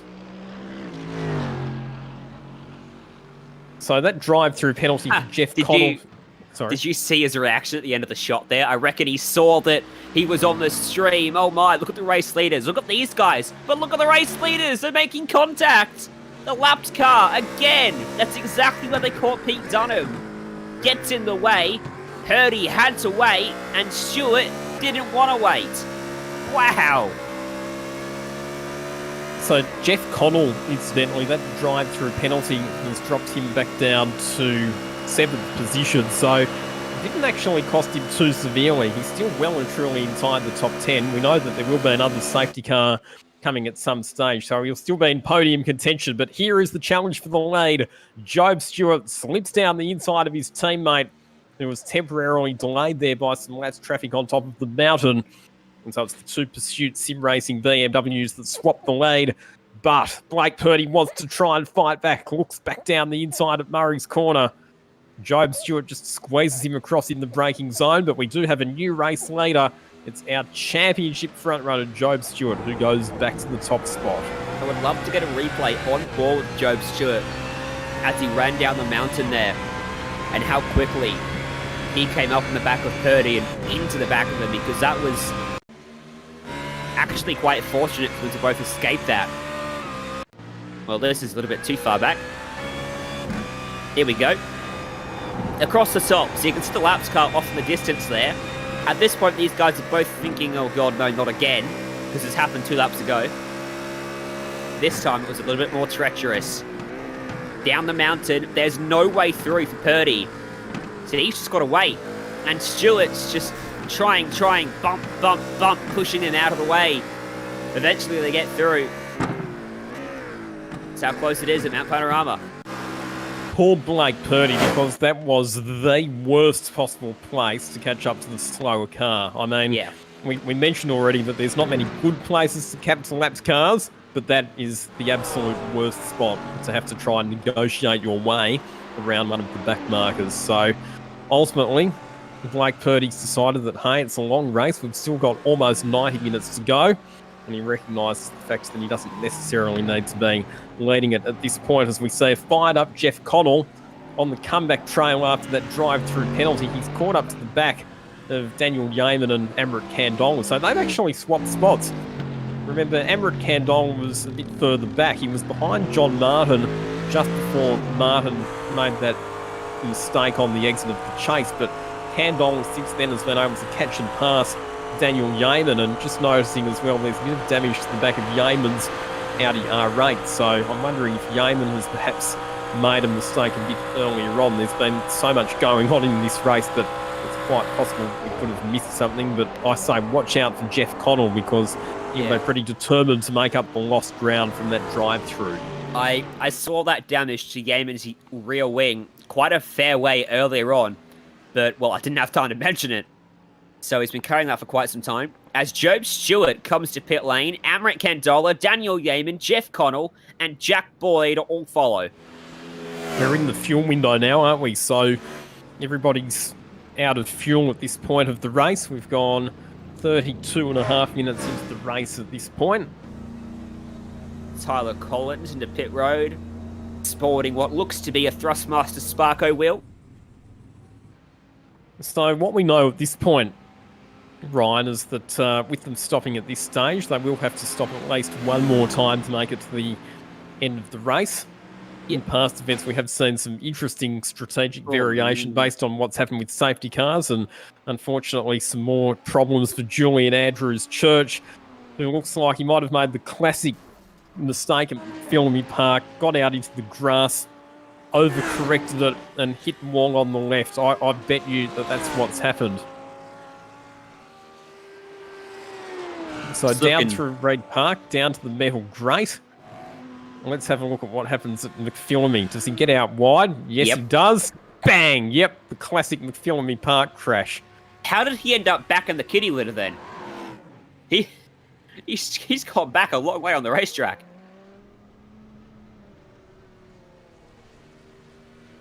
Maybe decided that was a more convenient and safer place to turn the car around. Well, it is. Good awareness. But that's a costly mistake. So Blake Purdy's carried on for an extra lap. Now remember, the way these cars are set up, they have different fuel limits for what they start with and what they can put in. So despite them pitting just 30 minutes into the race, with a caution already, don't forget, don't expect them to be pitting every 30 minutes here. This should be a pretty long middle stint, as Purdy now does come to pits. Plus, competition caution at some point too is going to bunch them back up, and it could wreak havoc with the pit strategy. It usually does. I don't think anyone's taken tyres during that pit stop either. Most of the pit stop times are all fairly similar to one another. It's generally no tyres in the first hour. These cars pretty nice on their tyre wear. And Mount Panorama's typically not a circuit that's particularly hard on tyres either. Fuel, though, it's set up some wild fuel races, though, hasn't it? It has, and depending on what happens with the next competition caution, we may end up with another one. So Blake Purdy, our race leader, is in. I'll be interested to see where he rejoins relative to Job Stewart. Here comes Job Stewart now. He's lost a little bit of time. He's actually come out behind McDougall and Dunphy, who are both lapped cars. So too Reese Cohen. He's got 3 cars, 2 of which are side by side. They almost went 3 wide to navigate. He's got to be careful here. This could be drama in front of him. There's contact.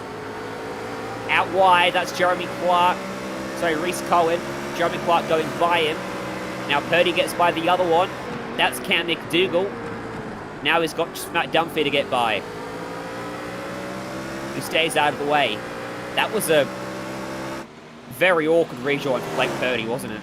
It was, but good respectful driving from those back markers just to sidestep and give him safe passage through. So he managed to not lose too much time as a result of that one. As we look back to Kane Thornhill and Aaron Shields battling just outside the top 10 at this stage. That cost him a lot of time, though, even with him getting out of the way. Stewart's now carrying what looks to be about a 3-second advantage. Thornhill, Aaron Shields, running for the same team, it seems. Albeit in different cars. The BMW and an Audi. As there's an ambitious look up the inside. And that is a very opportunistic and well-executed manoeuvre. Well, remember, Emerson Harvey qualified really well earlier on, so he'll be doing everything that he can to work his way back up inside the top 10 where he knows that he belongs. But watch this, it's not very often that you see manoeuvres down through this part of the racetrack, and that could have gone catastrophically wrong if the driver of that Audi Matt Lupino hadn't seen him coming up the inside and given him a bit of room there. Now, our director says he reckons Job Stewart's made contact here with someone. So let's take a look at our replay. This is Richard Skander, who we just saw moving slowly in live pictures. He's ahead of Stewart. They're fighting for position because Skander hasn't pitted yet. Huge lunge up the inside, and he gets into the back of him, turns him around. You know what? That might be a penalty. Ooh. He was nowhere near the meat pillar. He's driven into the left rear quarter panel of Richard Skender's car. And you know what, Ryan? I tend to agree with you on that point. Here's another look at it from our helicopter cam. Look where the contact's made. He's not even there. No, it wasn't on, was it? Richard was already turning into the corner, and Job Stewart was nowhere near enough down the inside. So, hate to say it, but that is going to be one of the easiest decisions Sam Blacklock has to make today. Indeed. So, no doubt that incident will be investigated, and I reckon you're right. Job Stewart might be taking a tour through pit lane very shortly. Do you remember 2017 Newcastle? Yes, I do. I'm having flashbacks right now. Gee, Job Stewart wouldn't want to lose the championship in these sorts of circumstances, would he? But a drive-through penalty is potentially going to put him back into the cut and thrust of the mid-pack. Especially if we get a caution while he's back there. For those who need a reminder of what happened at Newcastle in 2017, Scott McLaughlin had a comfortable gap, and then he got a penalty. And from there, things just escalated as he got dropped into the calamity of the mid-pack. There was contacts, and in the end, he lost out. And you're right there too. Richard Skander was actually leading the race at that point because he stopped earlier on. I think he had some damage and he had to make a pit stop earlier on in the race. He had filled up the car with fuel, so he was able to go a lot deeper into the stint, which is why he was ahead of Job Stewart on the racetrack. So they were battling for position. Richard Skander had every right to defend, and in any case, Job Stewart was nowhere near far enough up the inside. So it's very interesting to wait for Sam Blacklock's decision on that one to be handed down, as we see Dylan Burst making the move up the inside of Matt Lupino for 16th position. There's a couple of good positives to this for Stewart. One of which is in clean air, so things aren't going to escalate while he's got red mist and his mind's racing about the mistake he's just made, and he's escaped without damage. So he's got time to reset, cool himself off, and get his head down and just get moving. So there's a couple of cars here that are on different strategies. Richard Skander, I just mentioned, Jeremy Clark, and also Jared Farrell. Those three drivers are all inside the top 10, and they all pitted for quite an early first pit stop, which means that they can go a bit further into this stint. And I still reckon that they're probably going to need another 2 pit stops to get home, but their pit stops will be quite short, so it'll be interesting to see how that strategy plays out as this race progresses. Great to have your company here on speedcafe.com. 1 hour and 19 minutes remaining in the final round of the Speed Cafe GT3 Eseries presented by Kincrome Tools. It's Lachlan Mansell in the commentary box, along with Ryan Jones. And what sort of head ornament is Dalton Ellery sporting there? Well, Can you answer that question, Ryan? It's Yoshi, is it? It's Yoshi. How can he not know this? I thought it was, but I didn't want to say it and to be wrong. Come on. I am becoming more and more appalled. Every week I learn new things about you. You hate movies like Days of Thunder. You don't know who Yoshi is. Next up, you're going to tell me you've never even heard of Mario Kart. Yes, I have definitely heard of Mario Kart. Time living on campus at university and playing Mario Kart at ridiculous hours of the morning definitely gave me an education about Mario Kart, that's for sure. On the education you got.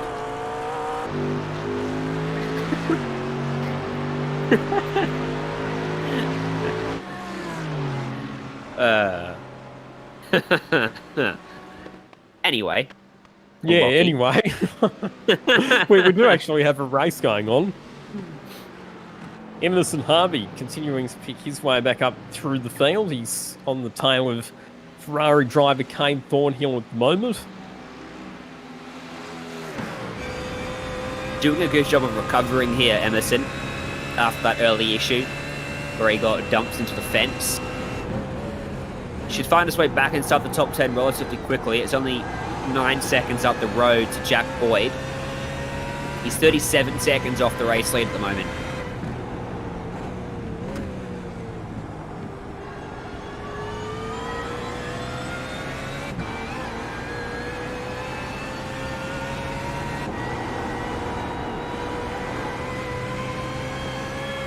What have we established the fuel range of these cars is? A bit over an hour, isn't it? I think. For Yes. a GT3 car.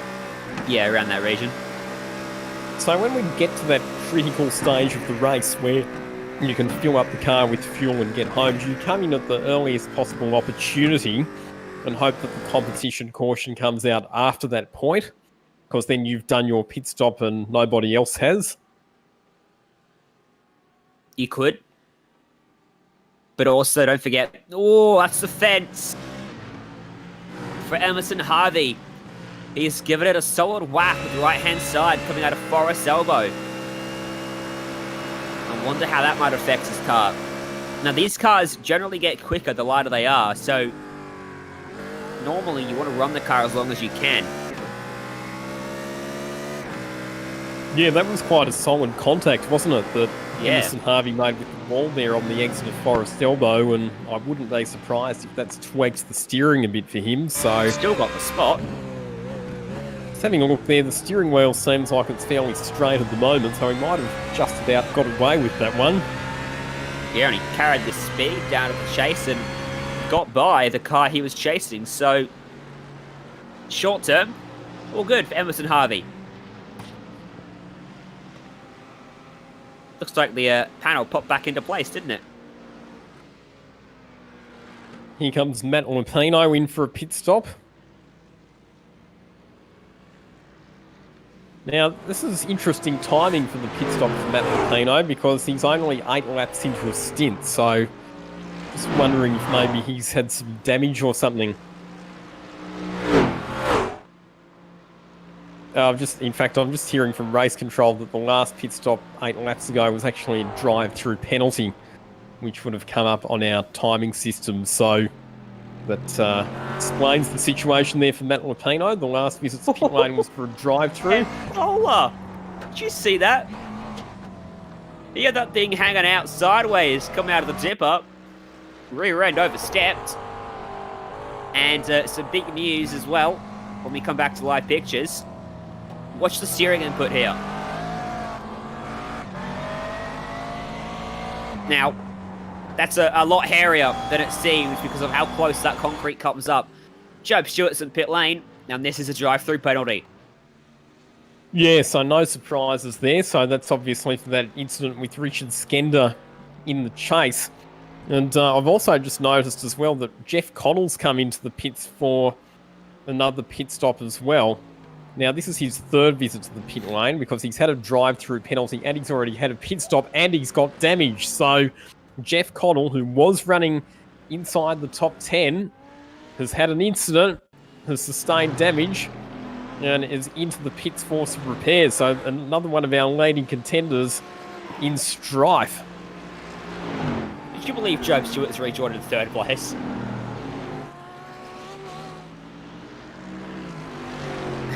He's right ahead of Richard Skender. Ooh, that's going to be interesting. As we look at this replay of Connell, wonder if he's done it at McPhillamy. Lockie dropped it off the outside of the racetrack. Would think we're going to see that. There it is. Oh, no! Wow! So there was an Audi stopped on the racing line at McPhillamy Park, and by the time that Jeff Connell arrived there, he had absolutely nowhere to go. That was extraordinary. We didn't see that coming, and neither did Jeff Connell, by the looks of things. Wow. How unlucky, though, for Jeff Connell, who was still right in the game, even despite that earlier drive-through, but Now, with this lengthy pit stop, he's going to drop way down the order. He's been in the pits for more than 2 minutes, and he's fallen all the way back to position number 36. So Blake Purdy is now your race leader ahead of Jeremy Clark, who's a bit out of sequence in terms of pit strategy. Job Stewart has resumed the race in 3rd position, as you mentioned there, Ryan, just ahead of Richard Skender, who is also out of sequence when it comes to pit strategy.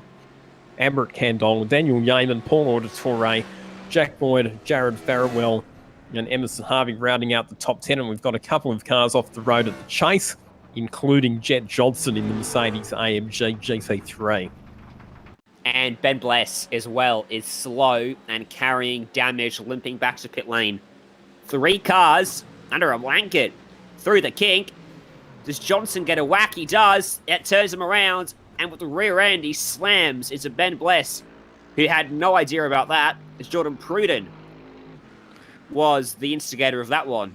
Yeah, I reckon Jordan Pruden will get a penalty for that as well. This is what it looks like on board from his car. Depends if he was moving over.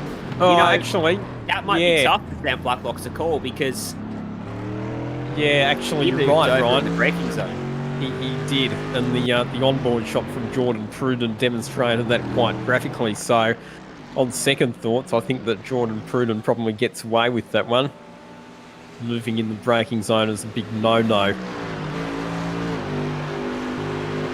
Here's Tyler Collins, right behind Ben Holiday, supporting the famous Tiger Man on his bonnet.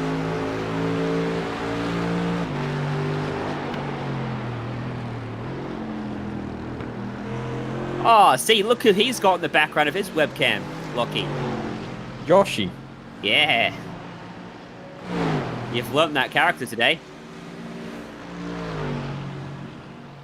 I wonder if that was a rule for the drivers to be on webcams for this race, that they had to have Yoshi in the shot somewhere.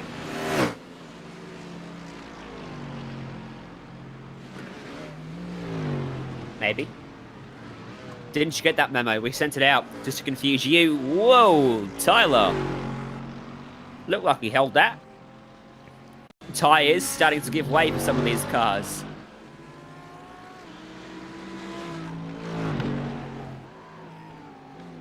Here's Paul Auditore. Now remember, this is the man that needs to pretty much win, and for Stewart to have big dramas if we're going to see a change in the championship. What's happened to him?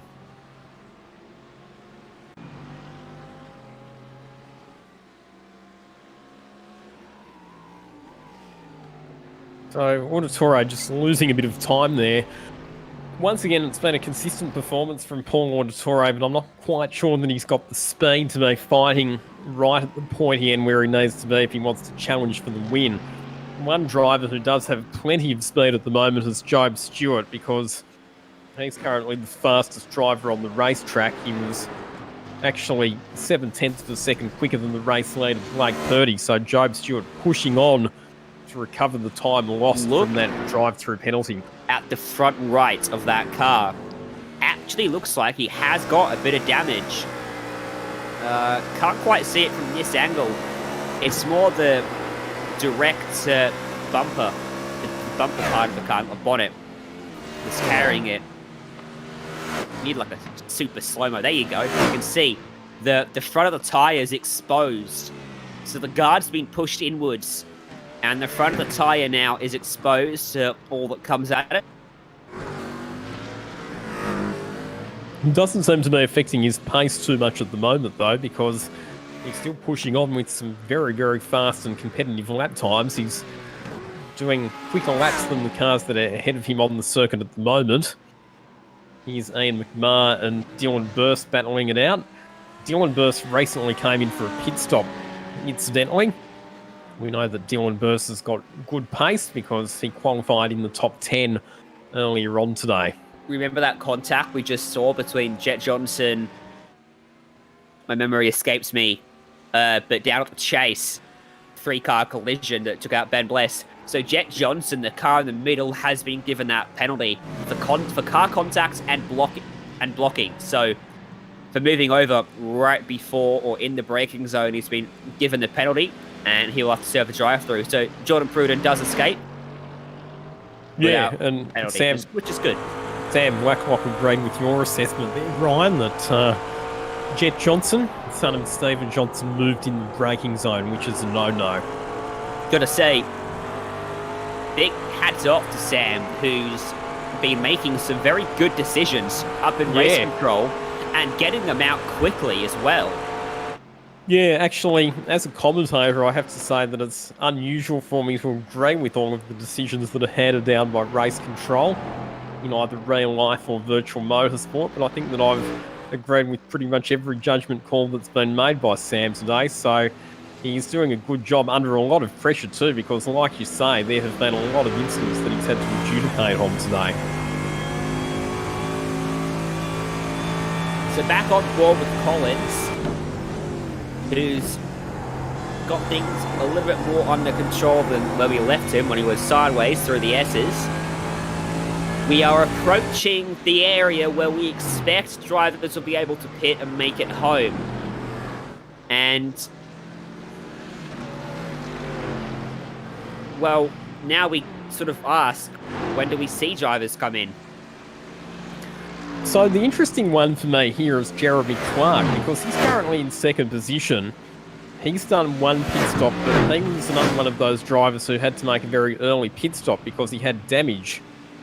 But because of that, he's actually been able to go a lot deeper into the race, and he might actually be able to get to a point where he can make it home on one stop like everybody else, which means if that's the case, then he's actually sitting in a legitimate second position at this point. So Jeremy Clark, who qualified a lot further down the order than we expected, all the way back in 21st position, I think it was, and got caught up in a crash in the first couple of laps of the race, the way that the strategy's played out, he's actually been able to buy himself back into the equation here. Yeah, going to keep an eye on him then as this one progresses through our final pit stop phase. Having started from 20th, it's been a remarkable race so far. This is now closer than ever, and Collins is going to start to flash the lights because he's starting to get a little bit impatient on the back of Ben Holiday. And who's that behind that's putting pressure on Tyler? That's Aaron Shields. So now that he's having the pressure applied to him, he's getting more and more eager to get this done. As Jared Farrell will come out of pit road as well, and he'll rejoin just behind these guys. So based on the rate at which these drivers are completing their laps, our projected number of laps left is 32, or just under 32 laps, as we've seen Ben Holiday being rounded up on the outside. Wow. Beautiful. Through Britain's Bend, it's not very often that you see drivers making successful manoeuvres there, but Tyler Collins, the full commitment send around the outside, and he's been able to pull it off.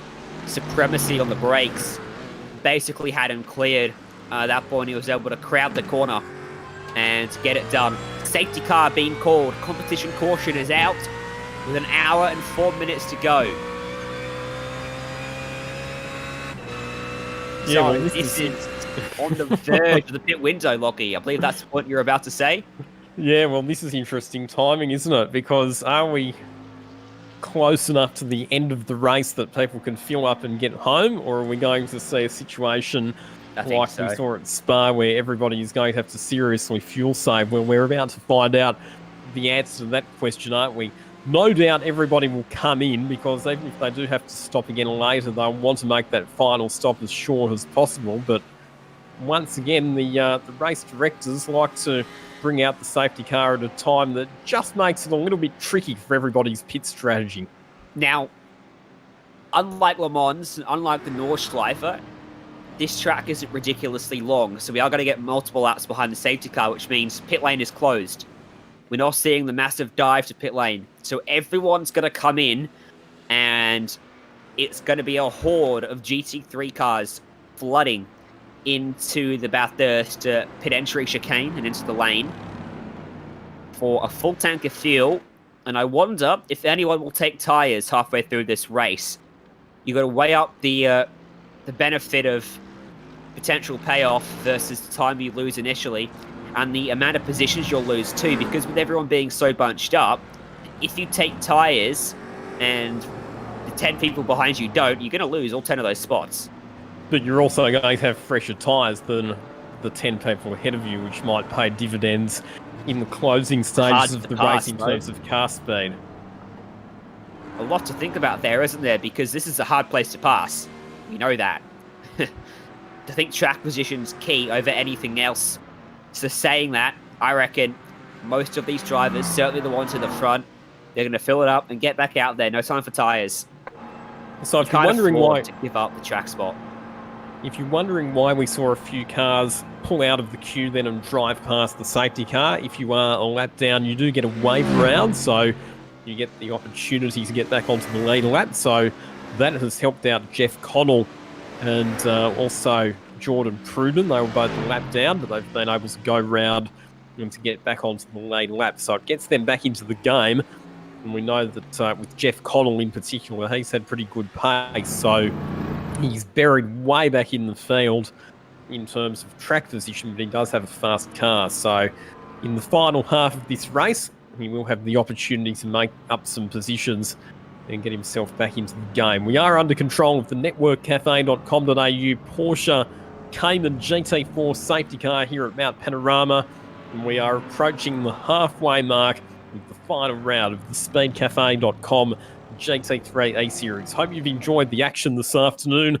Hope you've enjoyed the action right throughout the series here on speedcafe.com. It's Lachlan Mansell and Ryan Jones in the commentary box talking you through all of the on-track proceedings here.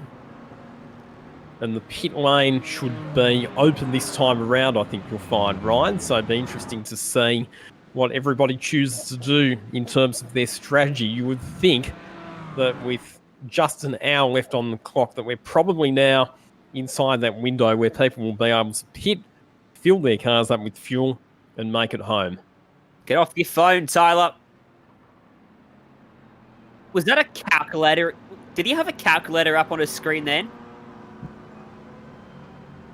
So he's had his calculator out, Ryan, trying to work out fuel numbers, work out if you can make it to the end from this point. Well, Purdy stays out, Stewart comes in, and that's going to drag most of the field with him. Well, this is interesting. So, the fact that Blake Purdy hasn't pitted, and most of the other cars seem to be coming in at this point. Well, that's staggering. Purdy was the one that went longer on the first stint. So out of anyone, if it was going to be tight, I'd have expected him to be able to make it. But he's on a very short list of drivers. I'll read them out. So Blake Purdy, Jeremy Clark, Richard Skender, Emerson Harvey. That's Matt it. Lupino and Barry Clinton have stayed out as well. Those guys are a long way back, and a few laps cars as well. In fact, there's a few more joining the list who are a long way down the order, but overall, 75% of the field on pit road.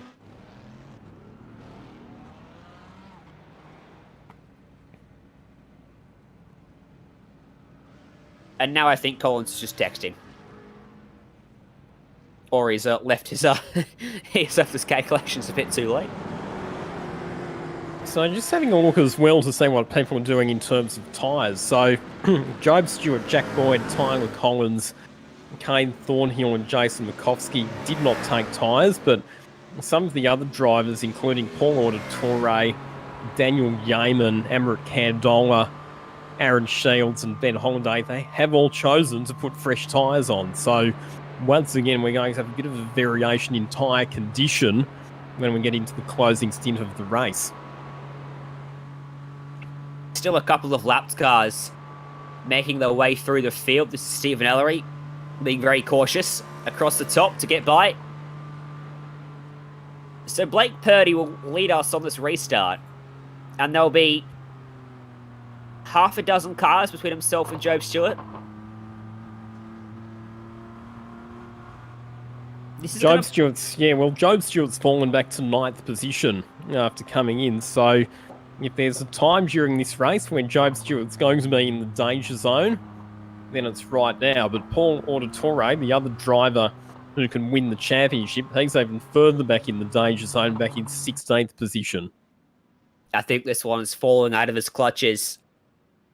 I think if Stewart had a hand on the trophy at the start of this race, he's got a hand and a couple fingers on it now. But who knows if Auditore's got it on a string and he is ready to yank it away. From 16th place, it's going to be tough. But remember that big shunt we saw that brought out our first safety car? The field's congested again. So this is a dangerous time for everyone involved. Light's still not on the safety car, so presumably it's staying on the track for another lap. If it does, do Purdy and co pit? Did they just want the extra lap? Jeremy Clark going to come to pit road. Richard Skender going to come with him. Barrick Linton, Dylan Burst.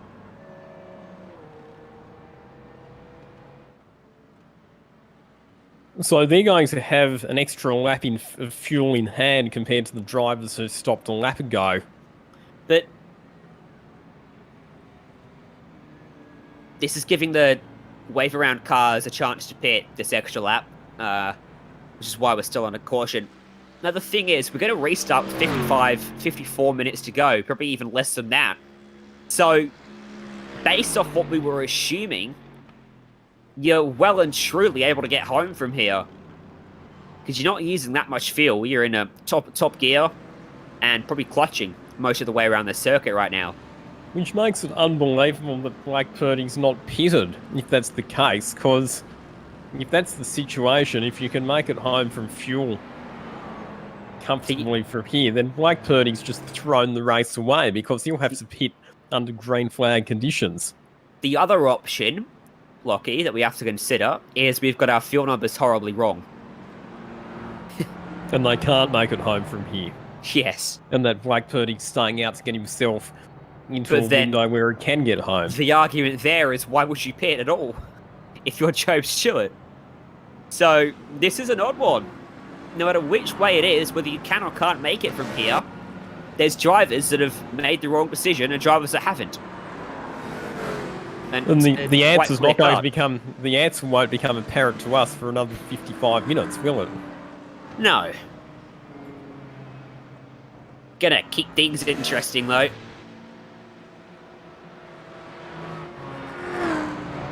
I wonder if Mount Panorama's going to throw another fuel race at us. Wouldn't be the first time. Because it's such a long track. It's 6 kilometers. You do get fuel races here. A lot more than you normally get. Purely because the amount of fuel to get from the checkered stripe and back around to it again is much higher than any other circuit on the country. That is true.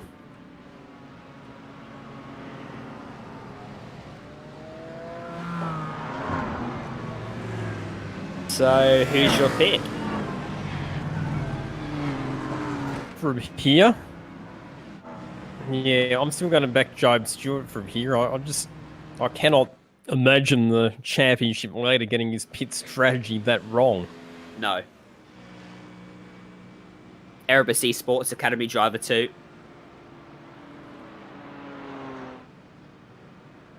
I imagine he's got a decent team behind him.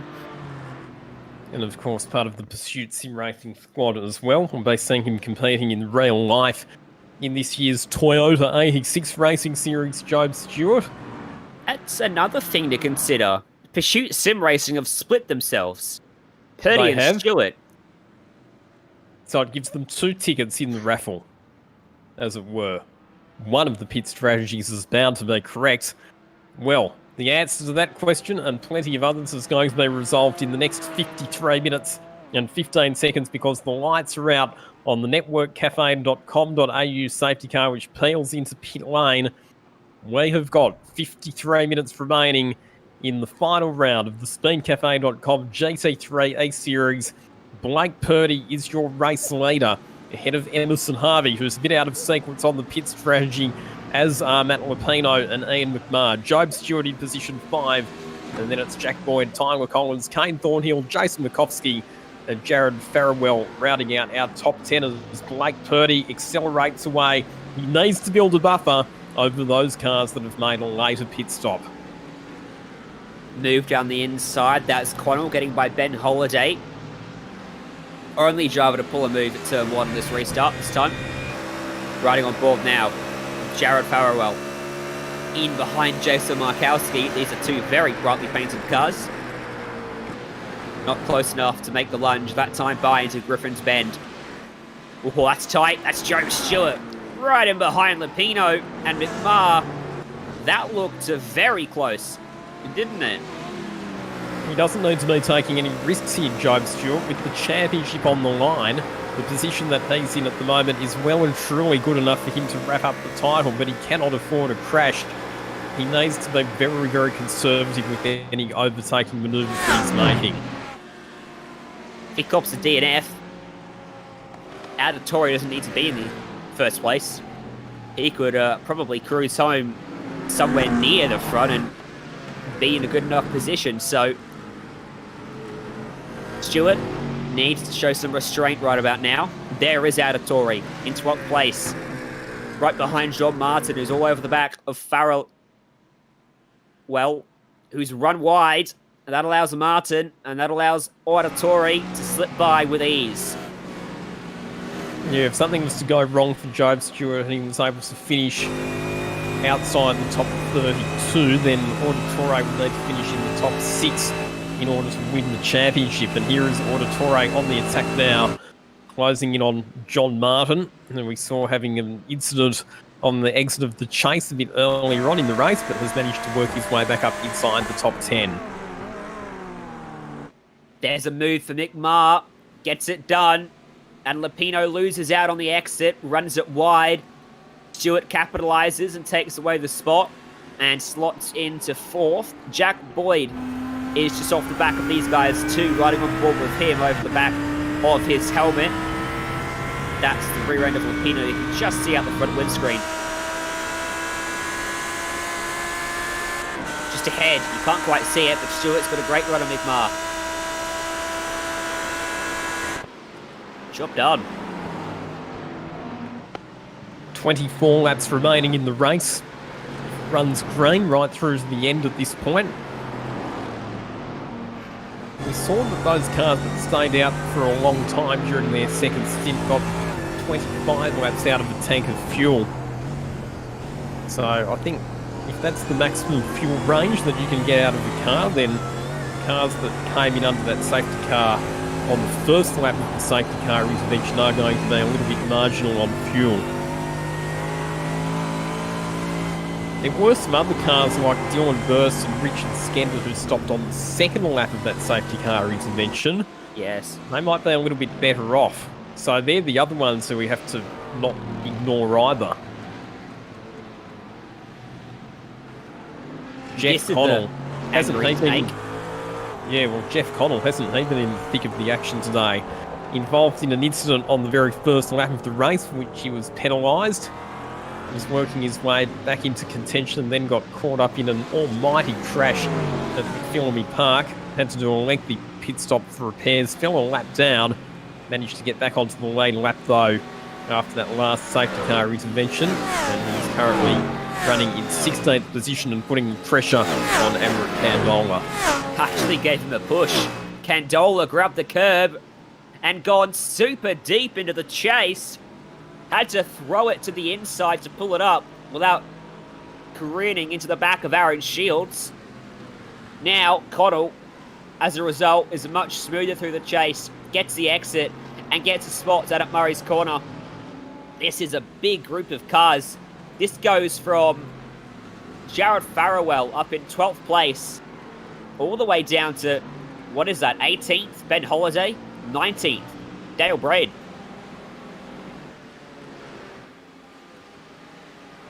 Matt Lupino and Jack Boyd, the two Audi drivers, battling it out. So we saw that Job Stewart was able to get past Matt Lupino fairly easily, but Jack Boyd not having so much success in passing his Audi stablemate. Ray Oliver losing another spot to hard charging Jeff Connell. So Connell's grabbed 2 spots in the space of half a lap. Oh, and is that Jordan Pruden? And Dalton Ellery, in fact, running side by side up into the cutting. Oh, that always makes me nervous seeing cars running so close together up through there. Shades of Murphy and Ambrose whenever you see the driver on the outside wheezing across on the driver on the inside. Well, they kind of balaclava gate on the sim. What would be the sim alternative to that? Yoshi Gate, for sure. No. If you don't bring Yoshi to the webcam shot, you get a drive-through. Yeah. Out of Torrey with a good exit, and this will serve him well for a move on Jason Markowski. Which side of the racetrack does he go? To the right-hand side, just up in the distance. I saw a couple cars go side by side over the crest as well. Looks like they've sorted themselves out. And so out of Torrey on the wrong side of the track for the chase, but he gets it done through the kink. And on the racing line, puts himself up into 10th place now.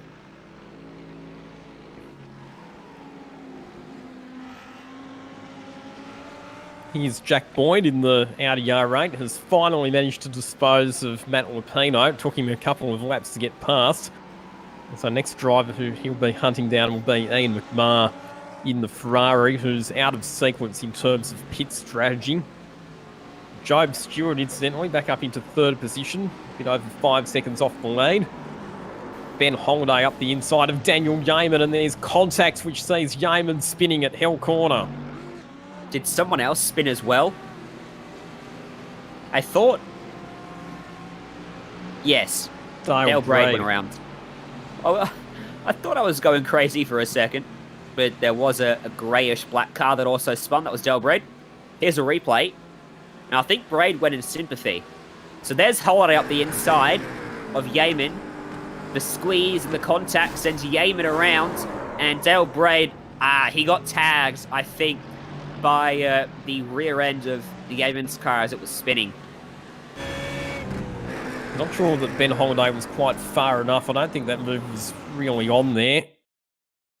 Oh, no, he was hit by the next car in line. Dylan Burst, I think, was the next car back, so Yeah. Not sure that there was a lot that Dylan Burst could have done about that one. I wouldn't imagine that Dylan Burst would get penalised for that particular incident because it was just the car that was having its own incident and he didn't really have anywhere to go. Ben Holiday, on the other hand, I think might be in a bit of strife. Well, he didn't slow down at all, given the fact that he could see them wrecking pretty early. Bit of a shame for Daniel Yeaman, who ran inside the top 10 quite comfortably for most of the first half of this race, but got bundled back into the mid-pack during the last round of pit stops. John Martin just got by Tyler Collins. That was for 8th position. And Paul Auditore now battling it out with Tyler Collins as well. The 2 black and red Mercedes doing battle. He's showing some good pace late on here, isn't he? Climbing his way up the order. It's now or never for Paul Auditore because he's in 10th and his championship rival Job Stewart is 3rd. That's not good enough.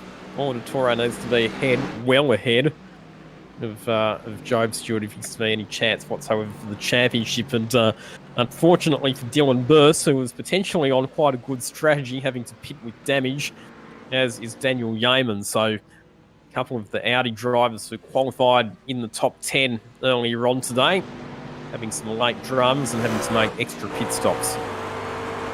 Amrit Candola and Aaron Shields, these two had a ding-dong battle down Mountain Straight. A lot of covering happening from Aaron Shields' car, which prevented Candola from making the move. Now he's going to have to be patient and bide his time across the top of the mountain. But he's got a good run and he is very strong here. Nowhere to go though, unless he wants to pull a very bold maneuver. Oh, is that Jack Boyd? Car. Yeah, Jack Boyd. Spun through McPhillamy. and crashed as well. Look at the damage to the front of the Audi R8. So the Audi's dropping like flies at the moment. Jack Boyd, who was inside the top 10, inside the top 5, in fact, ahead of Matt Lupino, smash Garth Tander style, albeit without contact with another car, but crashing in a similar part of the racetrack. And he is going to be limping back to the pits for some repairs. The rear end was slowly sliding as he tipped into the corner. Eventually it snapped, and that's why you saw the car take the hard right towards the fence. Limping home with that damage now. Candola had a look at Shields up here at the chase. Got alongside, but didn't get ahead. There's Dalton Ellery, Zach Nickel in their own battle too. Look at those telltale marks through the chase. And in fact, there was a car to accompany them, Ray Oliver. Now, is he the culprit of those tyre tracks that cut across the infield there?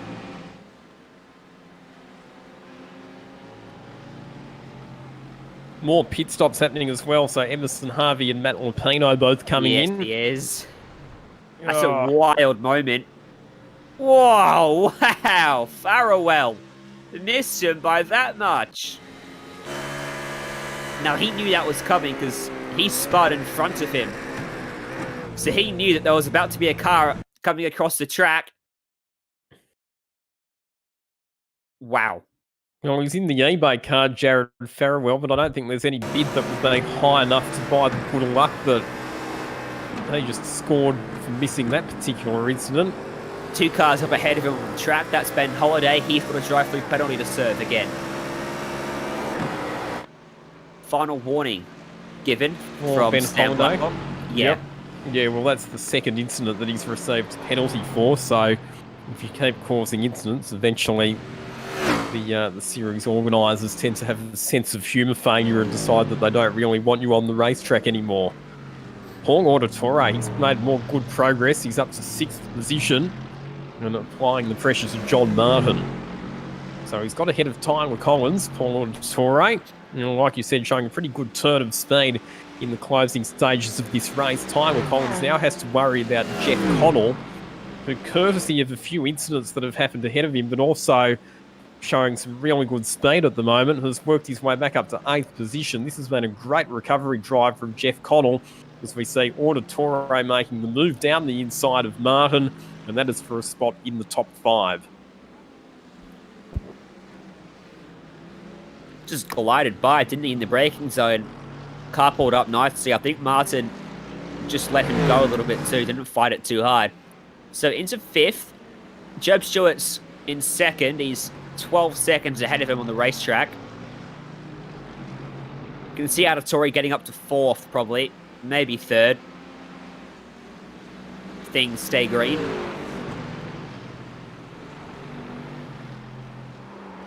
As for Blake Purdy, he has a 6.9 second lead and a cloud over him regarding his fuel.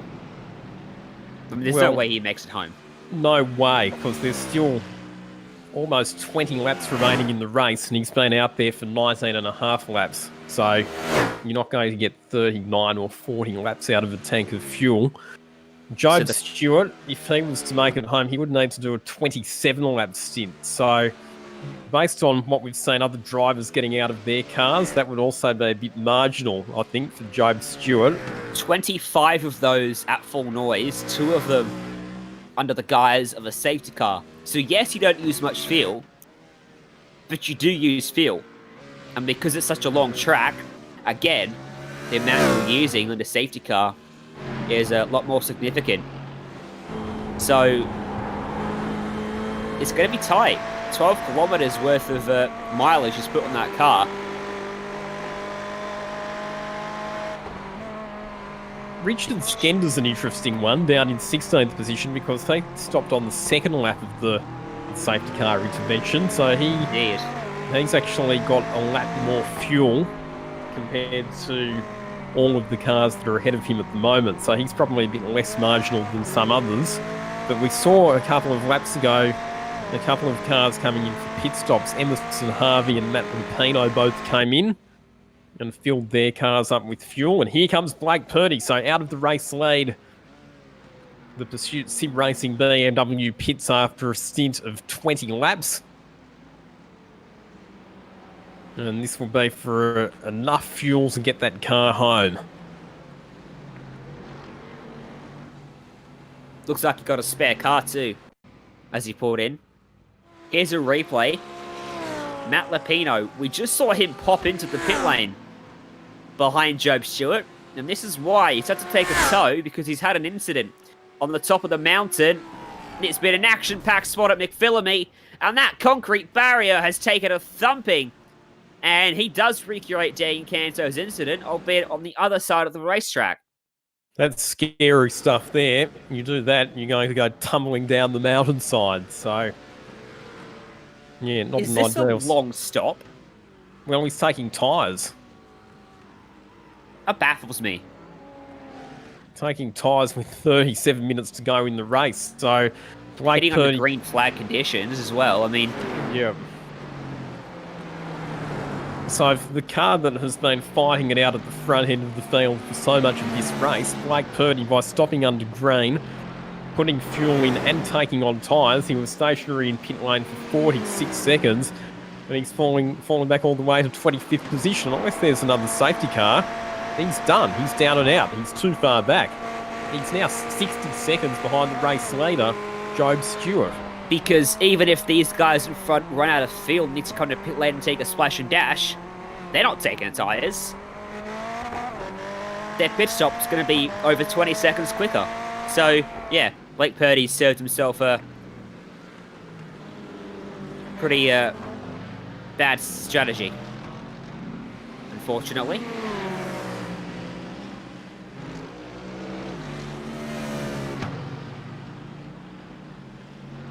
So it's now Job Stewart who leads the race by 7.3 seconds. Ian McMahon is second, but out of sequence on strategy. In fact, Ian McMahon will be due into the pits very, very soon because he's been out on the racetrack for 25 laps. Here is Jeff Connell and John Martin. Jeff Connell up the inside. John Martin opening the steering, giving him room. Almost running off the racetrack in the process, but that moves Jeff Connell up into position 5. Based on the speed that he's showing at the moment, Jeff Connell has a very real chance to get back onto the podium, which would be quite an extraordinary story after the turbulent race that he's endured today. Yeah, I think the battle for the podium is going to be a very interesting one as this winds down into its final conclusion with 35 minutes left. At the moment, it's McMahon and Thornhill, but Thornhill's got Auditore, Connell, and Martin within 2 seconds of him. Plus, if they run out of fuel, it brings a whole host of people into the picture. Yeah, once again, Sorry, was that a mistake or a laps car? I think it was a laps car just getting out of the way there, Ryan. Yeah, Steve Ellery. Yep. I was just going to say, you get the feeling we've got a bit over half an hour to go in this race. It's shaping up to be one of those classic Bathurst endurance races where the final pieces of the puzzle don't really start to fall into place until right at the end. There's still a lot to play out in terms of fuel strategy. Who's got enough fuel to get to the end? Who doesn't? What we are starting to get, though, is a bit of an indication of just how far you can stretch a tank of fuel. And that's thanks to Ian McMahon, who's sitting in second place at the moment in his number 50 Ferrari, the bright yellow car. He's been on track now for 26 laps. So based on those numbers, we know that you can get at least 26 laps out of the tank of fuel. So the further Ian McMahon goes, the better it looks for the drivers who pitted under that safety car for them being able to get to the end. Yeah, don't forget some of those laps were under that safety car period too. So he's done 3. Was it a 3-lap safety car period?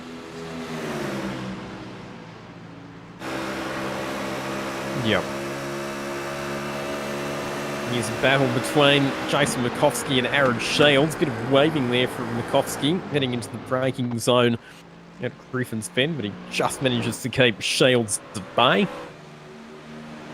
I noticed as well that there was a pretty heated battle going on for positions 3, 4 and 5 between, here it is now, Paul Auditore, Kane Thornhill and Jeff Connell.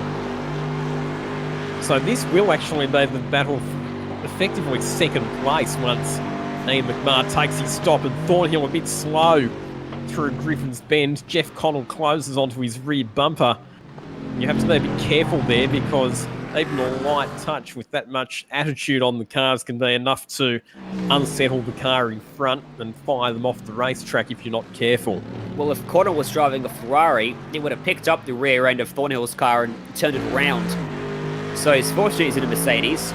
Now, last lap, Thornhill was dreadfully slow, a 2 minute 7.6. Jeff Connell, a 2 minute 5.7. That's 1.9 seconds quicker. And it was a 6.2 for Auditore. So this is why Connell's so eager to get by. And he will do so. As long as he pulls it up. Good move. Around the outside of the kink. And now Shields on the inside of Markowski. Gonna get that one done as Markowski looks at the crossover. And it can't quite get enough momentum to make it work. What about Murray's corner? Is there a look? There is. But there's a late defense from Shields. That's aggressive.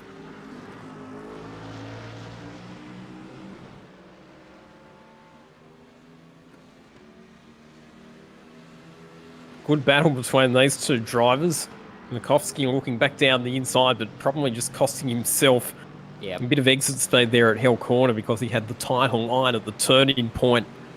Gave away a bit of track space there and wasn't able to carry as much mid-corner speed on the exit. So there's the race leader, Job Stewart. He's now 9.8 seconds to the good of Ian McMahon, whose stint has now gone 27.4 laps. Matt Dunphy into the pits as well.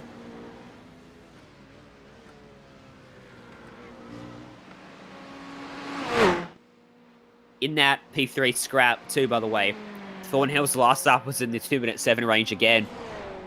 So, dumping a lot of time. It doesn't look like he's got the pace to fight with these guys. Or he is fuel saving.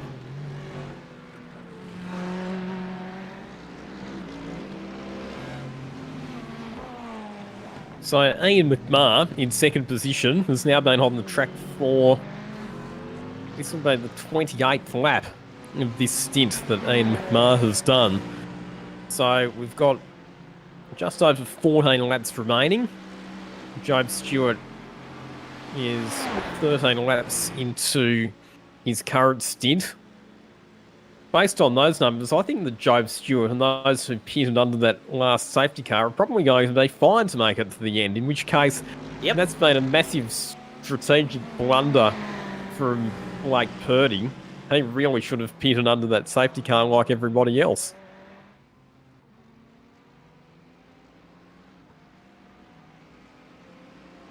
Unbelievable the bad luck that Blake Purdy's had in this race. Albeit maybe not bad luck, because it may have been self-inflicted as well, but the crash at the Nürburgring when he looked set to take a comprehensive victory. And once again, well in the hunt for the win tonight, but strategy not working in his favour.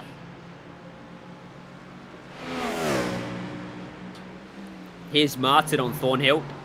So Thornhill might lose another spot here. Everyone's dropped their times by a second over the last lap. Thornhill, despite going quicker, was still a second slower than everyone else. Behind them, Candola made a mistake at Griffin's Bend. Ran extremely wide, and Tyler Collins ended up on his back bumper, heading into the cutting.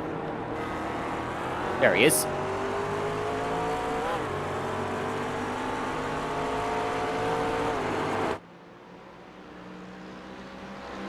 Look at the difference there between qualifying and now. How much margin they're leaving on the outside of the racetrack between the fence. Whereas in the top 10 shootout, they were right up against it. And look at the lap times now compared to the top 10 shootout as well. Yeah. 4 seconds slower, 5 seconds slower even. Big difference between the driving technique required for a blinding qualifying lap compared to consistent pace over a race-long stint where you've got variation in track conditions and fuel loads and tyre wear, all of the other variables that you get. As we see, John Martin pulling out on Kane Thornhill, side by side through the kink. Martin will be on the outside when they get to the braking zone, but Thornhill brakes a bit earlier, and the BMW moves up to position 5. This is a great recovery from Martin because I seem to have a memory of his car being destroyed earlier in the race. Yeah, when he went off at the chase. So he's done a very good job to get himself back into the top 5. The 2 Mercedes of Paul Auditore and Jeff Connell battling it out as well. Only 0.3 of a second separating the 3rd and the 4th place cars in the race. And 4 tenths quicker last time by for Connell. Yep. He's been slowly catching lap after lap. Lap before that, he was 2 tenths quicker. Previous lap, he was passing Thornhill. So, Jeff Connell, definitely the quicker of the 2 right now. 26 laps to go. Don't know whether Auditore is going to be able to fend him off.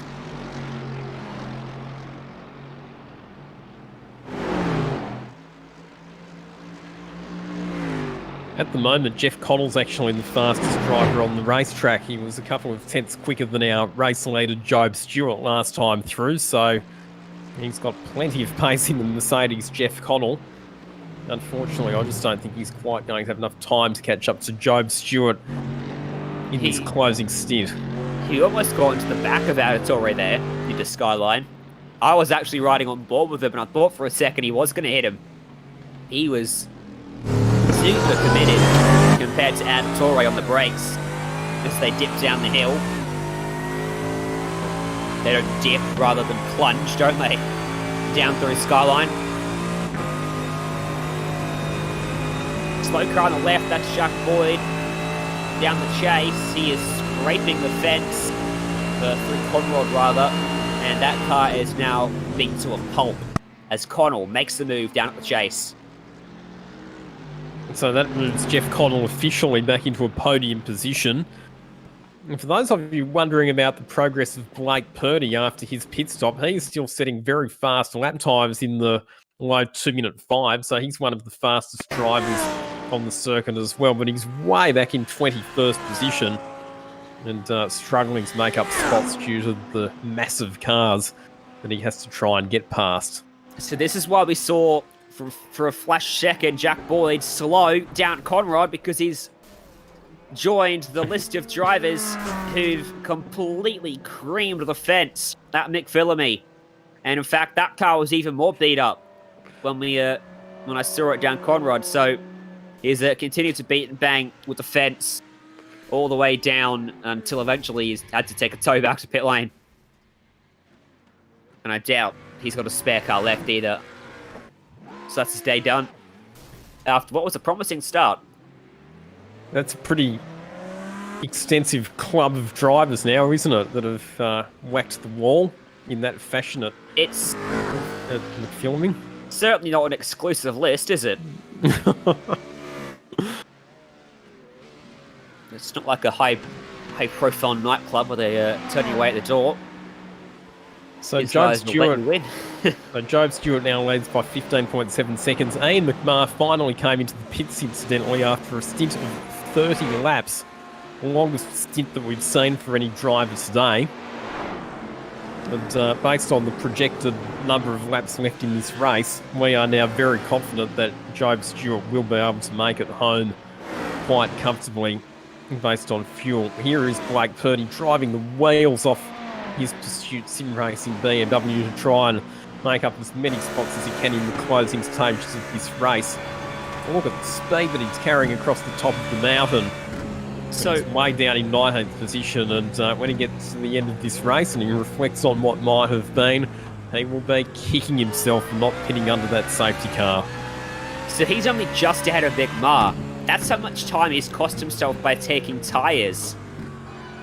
Because, remember, Purdy was about 8 seconds ahead of Stewart, who himself was a comfortable margin ahead of McMahon. Now McMahon's about 2 seconds behind Purdy. So, again, I don't think the tyre call was the right one either. It's just so hard to pass on this track.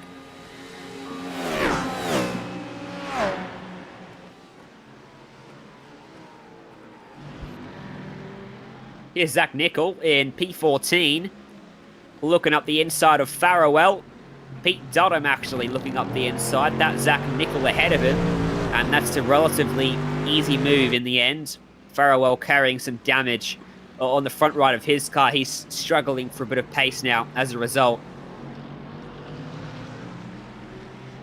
Pete Dudham, by contrast, has got a relatively clean car, although I dare say that is a spare car that he's pulled out because he's been involved in some drama today as well.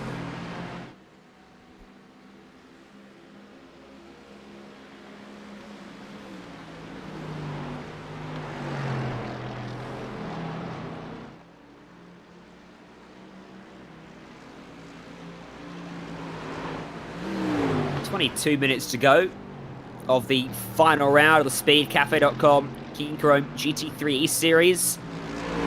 Joe Stewart, championship leader. A 15-second margin out at the front of the field. It's looking pretty comfortable for him. I don't like to put the commentator's curse on drivers, and it has been known to happen in the past, but it's looking pretty good for Joe Stewart from here. It would take an absolute disaster for him to lose the race or the championship from this point, that's for sure.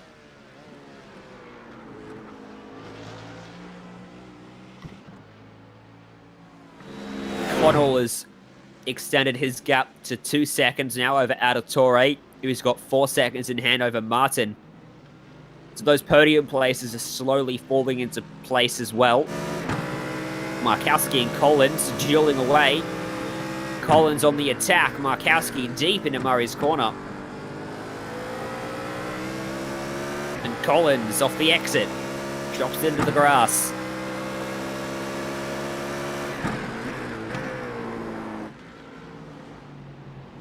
And interestingly enough, Jeff Connell's actually been just a fraction quicker than Joe Stewart the last couple of laps, but it's only been a tenth by a tenth or a couple of hundredths of a second. It's nowhere near the wholesale chunks of time that he needs to be taking out of Joe Stewart if he wants to seriously challenge for victory in this race.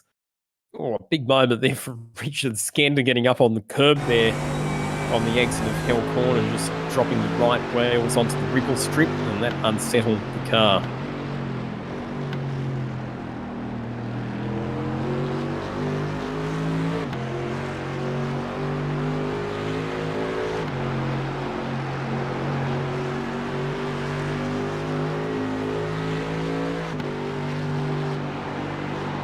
So as we get into the final 20 minutes of this race, we do have a projected distance of 10 laps left, Ryan. Oh, we've got an incident. That's Ian McMahon, Griffin's Bend. Damage to the Ferrari. It looks like there may have been a couple of other cars that were involved in that one as well. Emerson Harvey, maybe. This is car look beat up. Let's take a look at the replay. This will tell us what happened. So McMahon on the inside, Oliver spins it on the outside, and he was losing the rear end. His spin was avoided thanks to McMahon, who I'm sure is very unhappy with the fact that he just helped Oliver there. Yeah, he was the totally innocent victim there, Ian McMahon, because he was well up the inside. Ray Oliver was the one losing the rear end of his car, and it was the fact that McMahon was on the inside that basically straightened up Ray Oliver's car. Oliver escapes with no damage. And I don't think there's a penalty to come from that either, because it was... I mean, how do you see those sorts of incidents? It was more... Oh! Harvey did get a piece of it. Yeah. By the time Harvey got around the corner, the incident had just about finished, but the track was blocked. There wasn't really a lot of space for Harvey to go anywhere there. He's had an eventful race too, hasn't he, Emerson Harvey? His car's been absolutely belted from pillar to post, starting on the very first lap where he got hit from behind by Jeff Connell. So Oliver was spinning He would have spun if Mick Ma wasn't there. So, I mean, do you see that as a penalty or not? No, because it wasn't deliberate. Well, nothing's deliberate, is it, Lockie? But he was having his own accident there, and Yeah. it was a racing incident. There you go. That would be my judgment call on that one. So the battle for P5 is alive. In saying that, if Stan Blacklock was to impose the penalty, I could understand his perspective as well, because it was Oliver's mistake that led to McMahon's car getting destroyed. This is well and truly alive. Thornhill, who's been struggling for pace ever since our restart, is now going to come under pressure from Candola to the inside. Last of the late breakers goes to Amrit Candola, repping the McLaren up in 5th place now. At one point was the sole McLaren up inside the top 10. Might still be the case. He's been quietly impressive today, Amrit Candola. He has. He hasn't grabbed a lot of attention, but he's just kept himself there or thereabouts. And he's, in fact, for this particular round, he's the only McLaren driver in the field. Best result of him in the Speed Cafe A-Series so far was 5th place in the Le Mans round of the series. So on target to repeat that result at the moment. And gets ahead of the Ferrari. Ray Oliver has been given a drive-through penalty by Sam Blacklock. Yeah, so again, if it had been my decision, I probably wouldn't have penalised him, but I can certainly understand the justification from Sam Blacklock's point of view in imposing the penalty. It's those sorts of decisions where you don't want to be in race control, because it's almost a bit of a grey area. Obviously, if you're on the inside attempting to make an overtake, you lock it up and turn them around. That's a different story to just spinning by yourself and unfortunately collecting another car. Because then he was spinning while he was being overtaken, wasn't he? Because then at what point does a spin and being collected by another car turn into a racing incident? Say, for instance, Skender spun here. Next car in line's 3 seconds back and hits him. Well, that's not a penalty. No. So it's a grey area. But I think in the end, not the right, but not the wrong decision. A decision had to be made, and I think that's the one that Blacklock decided to go for. It's not right, it's not wrong, but it's a decision. Yeah, that's a fair call.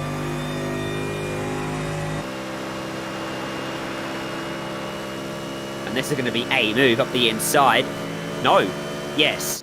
I thought he was going to push him for a minute there, but he just ducked out very late, didn't he? Yeah, Richard Skender, another driver who's been fairly impressive today. Had a bit of an interesting strategy going on earlier on, which kind of compromised his race a bit later because it left him a bit further down the order. Lost a lot of track position by pitting on the second lap of the safety car rather than the first lap of the safety car, but he's still been able to pick up some positions after that, as we see Jeremy Clark, who really hasn't had the sort of pace that we've come to expect today. Got the race win at the Nürburgring, but didn't qualify particularly well and has not had the sort of speed to be challenging at the front end of the field this afternoon. Just to finish off that point on Skender as well, remember he got turned around too by Job Stewart, so recovering from that too. Now, yeah, Clark, been playing catch-up all race, hasn't he? After starting 20th, it was a poor qualifying effort. He got as high as second, but he wasn't really there. He was slightly off strategy. So I think just bad qualifying has just amplified itself and carried over into the race. And he just hit the wall at the cutting on the inside too.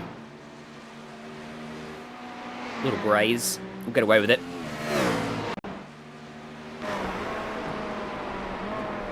Here's a replay looking at what happened. Just turned in a fraction too tight.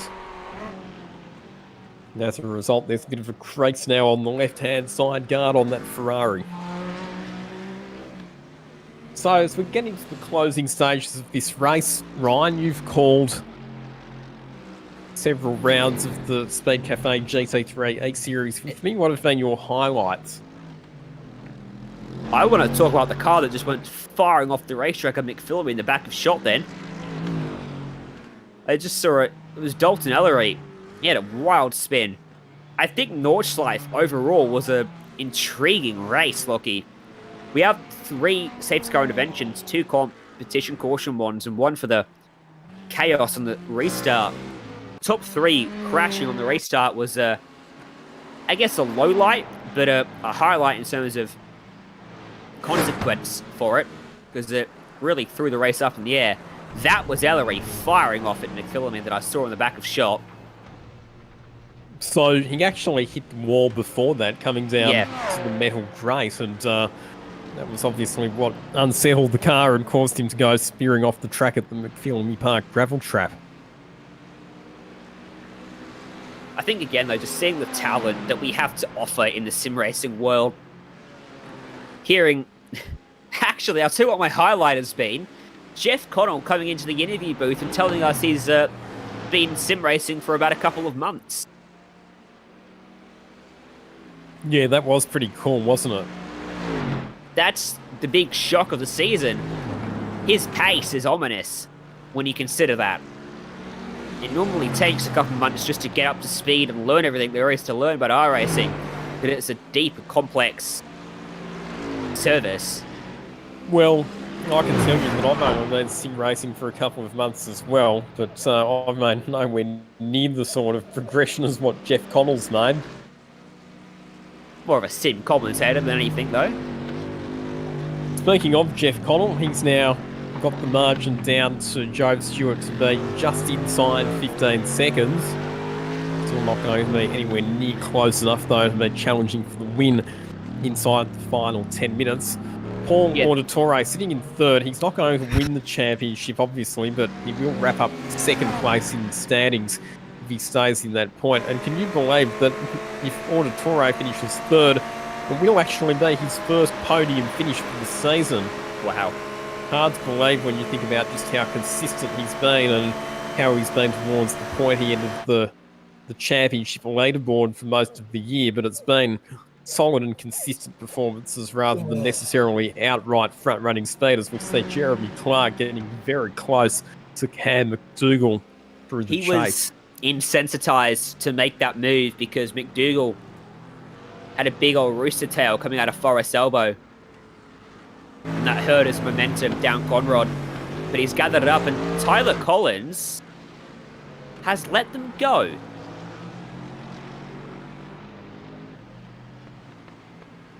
That is peculiar.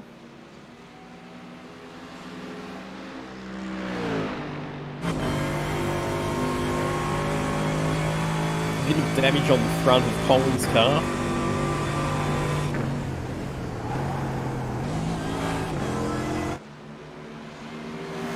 So maybe Tyler Collins just deciding that those other 2 drivers have got a bit more speed than him at this stage of the race. So rather than risking getting taken out, that he'd rather just let them go through and continue on at his own pace.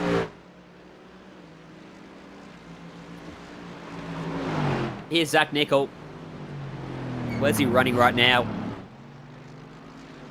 15th. 15th place, and he's been hanging around that sort of position all race long, hasn't he? He started back in 30th, but he found his way up relatively quickly, and he's been in and around here for quite some time now. He only ran as high as 14th. He might come under a bit of pressure soon from Pete Dunham, who's just behind him. He was quicker last lap, though.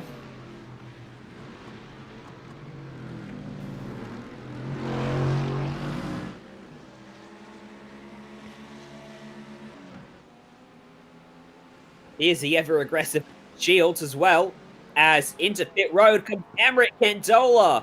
There's damage to the front of the McLaren. And a great race is going to be curtailed Bad incident late.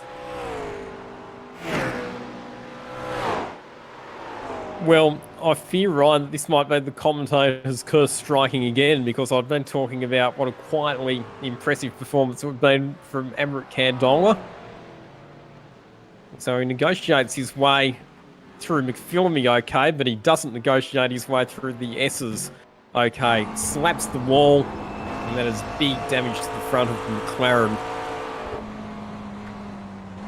It's very tricky there, particularly on worn tyres, because you are both trying to slow the car and turn it at the same time. And once the tyre's worn, there's only so much braking and turning force they will tolerate. And unfortunately, that has seen Candola crashing out of the top 5 position. Aaron Shields on the back of Kane Thornhill. Shields has been extremely aggressive in this race every time we've seen him so far. Expect that to be the same story now, because there's just 7 minutes to go. Just over 3 laps. And Thornhill, feel like he's lost a lot more spots than he has, because he keeps getting overtaken, but he's still in 5th. Yeah, again, he's not had the pace of a lot of the others, but by virtue of others striking drama and the fact that with the strategy he's been able to build up a bit of a buffer over some of the other cars, he's still been able to maintain a top 5 position. Oh, he's not got that pulled up well. But ended up becoming pretty easy pickings for Aaron Shields there. Shields slides on through. No, a replay from the exterior will show us. So Lockie, Aaron actually missed the braking point himself, and so he forced Thornhill wide, and Thornhill had to jump on the brakes and sidestep. So it was sort of a block pass, if you will. See here, Shields completely misses the apex, and Thornhill had to just let him go, didn't he? Yeah, wow. Good thing there wasn't contact between the two cars there. But you're right, the point that you were making about Thornhill, his lap times have been a fair bit slower than some of the other cars, and the danger for him now is he'll actually fall back into the clutches of the likes of Jordan Pruden and Richard Skender, who are the next couple of cars behind, as we see that Emmerich Candola, having to come in for that pit stop with damage after the crash, has rejoined the racetrack in position 12. Just behind Cam McDougall. The next car behind Candola is Blake Purdy, who has worked his way back up to 13th position, but it's still a long, long way from the podium position that he should have been fighting for, based on the fact that he qualified on pole position and was running inside the top 2 for most of the race until that safety car. What about poor old Blake Purdy? Running in 13th place, while his teammate cruises to what should be an easy victory. He was ahead of him. He qualified on pole, but strategy, well, it wasn't a good one. Stayed out under the caution, and as a result, green flag pit stop and 4 fresh tyres has dropped him into 13th place. He was as low as about 20th. He's gained a few spots. He might gain a few more here, but either way, still probably going to be a bit disappointed with how this plays out, as this is going to get dicey at the end of Conrad here. He's got good pace at the moment, Blake Purdy. He's the fastest driver on the racetrack, but it'll be a bit too little too late. They're not going to try and go 3 wide into the kink, are they? Candola gets the move done on McDougall. Purdy lining up for a look on the outside as well. A bit of a brush between the 2 BMWs, and Blake Purdy thinks better of it there. Tucks back in behind. He's got to Candola, did they get a slowdown? Oh, no. So, message came through from race control for car 111, Candola, to redress car 95, McDougall. As he did that, the message then came through to ignore. That's unfortunate. That's the only slip-up that we've had from race control all day. And so Candola had been attacking and challenging on the back of McDougall now finds himself vulnerable to Blake Purdy. Now, the correct call comes through for car 12 to redress on 95. So McDougall's going to get 2 free spots here. And poor old Canzola has gone from making a great overtake to losing 2 spots.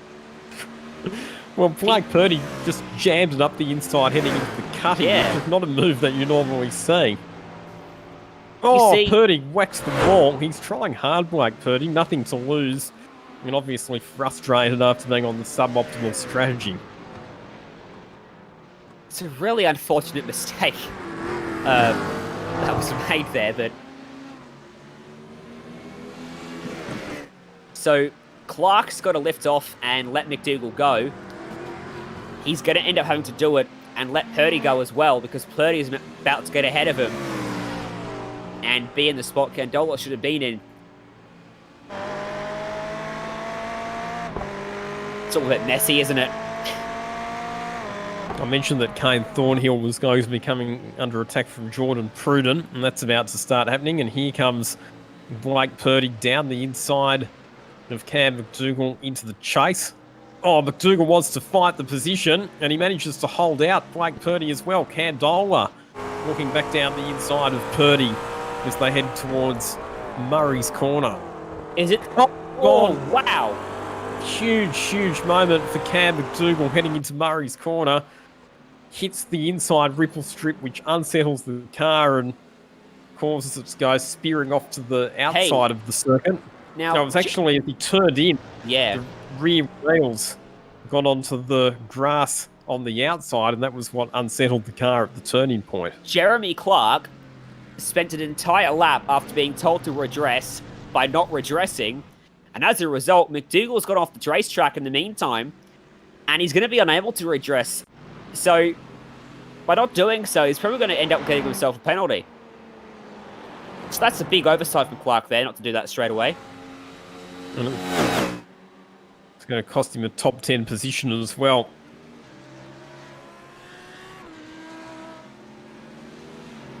Meanwhile, out in front, Job Stewart's lead over Jeff Connell is now out to 18.8 seconds.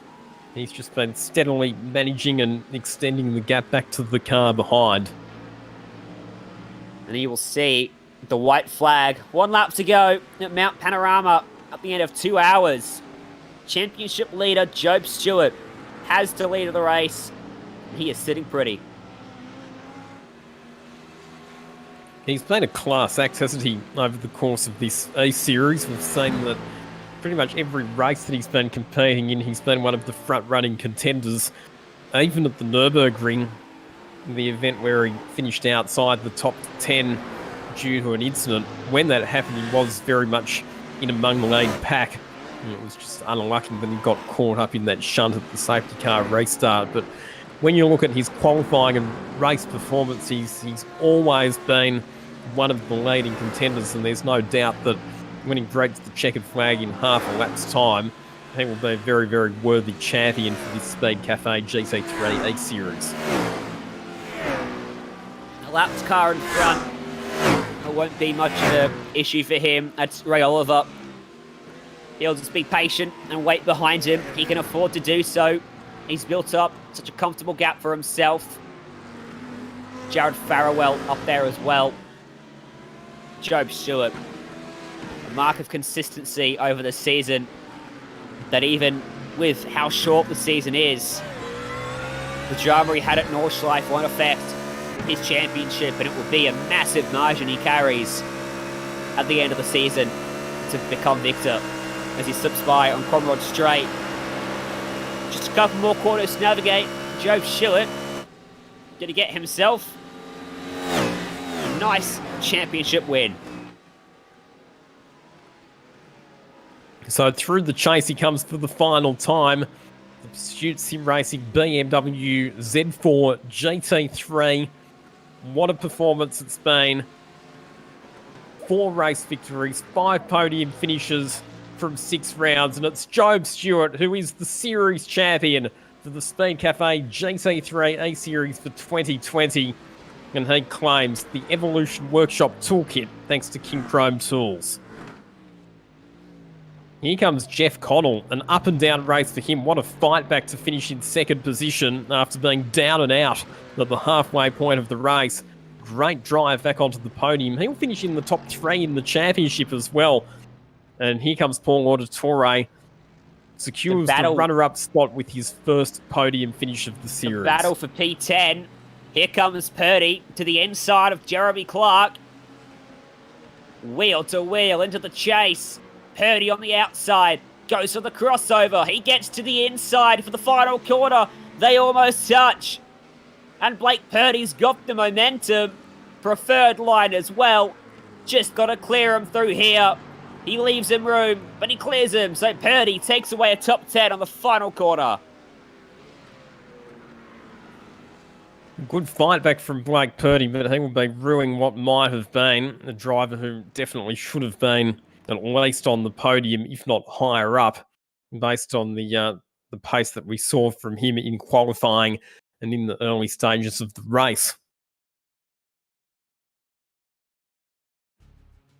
But there we go. That is the Speed Cafe GT3 E-Series complete. Here are your unofficial results from the 6th and final round of the series. Job Stewart taking the victory by a bit over 18 seconds from Jeff Connell. Paul Auditore getting his first podium finish of the series. John Martin in 4th position, ahead of Aaron Shields. Back then to Jordan Pruden. Kane Thornhill in 7th spot, ahead of Richard Skender, Jason Mikowski, and Blake Purdy fighting his way back into the top 10. Jeremy Clark just lost the top 10 spot at the last quarter. Amrit Candola behind him. Emerson Harvey, Cam McDougall, Zach Nickel, Pete Dunham, who was a lap down at one point. Tyler Collins, Ben Holiday, Daniel Yeaman, and Brad Clank, your top 20.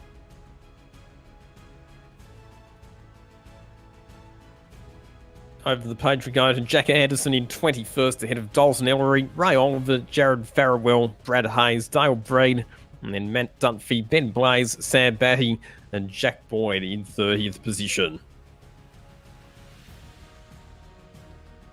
Ian McMahon, Julian Andrews Church, and then we're getting into the retirement. Stephen Ellery, Jet Johnson, Matt Lupino, Dylan Burst, Beric Linton, Reese Cohen, Jason Munday, and Robert Crisdale. Kyle Greck was your safety car driver, and he finishes ahead of Kobe Williams, who unfortunately had a really rough finish to his championship. So there we go. That is the Speed Cafe GT3 E-Series final round run and done. It's now time for the virtual podium presentation for the series. And coming through in 3rd place today, it's his first podium finish for the series, and he also secures 2nd place in the championship. Congratulations to Paul Auditore. Paul, well done, mate. Welcome to the podium. How was your race today? Yeah, thanks, boys. It's been a very long and enjoyable series, so credit to Dalton and the Carbon Gaming crew for putting on a good show. Yeah, my race went to plan, really. I think I had to finish 6th or something and pray to the racing gods that, unfortunately for Joby, something would happen to him for me to take it out. But yeah, smooth race, no damage, just got it home, and that's all I could do, really. How much have you enjoyed the Speed Cafe GT3 E-Series? Because one of the interesting stats is that you're actually the only driver who's finished in the top 10 in all 6 rounds of the series, which has been a pretty impressive achievement. Yeah, look, I came into the series just to have a ball, really, like just a couple of mates having a race, and to finish in the top 10 every race was sort of my goal from the outset. So to achieve that, I think, pretty good, really. Tell us about your day job, because you actually work for the Tickford Supercars team, don't you? Yeah, currently number 1 mechanic doing Cam Waters' car on the Monster Energy Mustang. So this is sort of just a side hobby for me at the moment. I wish I could do more of it, but yeah, day job comes first, unfortunately. Have you had much feedback or advice given to you by Cam and the Tickford boys about your sim racing exploits?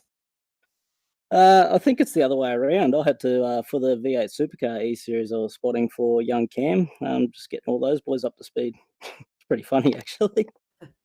So now that this series is complete, got any more plans for other sim racing events and series in the future?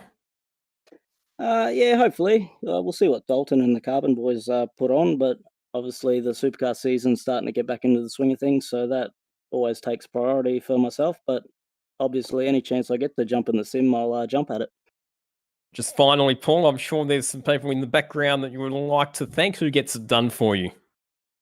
Obviously, off the bat, Dalton for all his effort throughout the series. Safety car driver Kyle, Sam for race control, anyone else on behind the scenes to organise. I know how much of a pain it is to organise. What was it, 250 competitors? So credit goes to those guys. Good stuff, Paul. Well done. Congratulations on third place today and second place in the series. In second place today, making it back-to-back podium finishes. Congratulations to Jeff Connell. And Jeff is standing by with Ryan Jones for a chat. Yeah, good day, Jeff. And congratulations again. Picking up a runner-up finish today. It was a pretty up and down race that you had.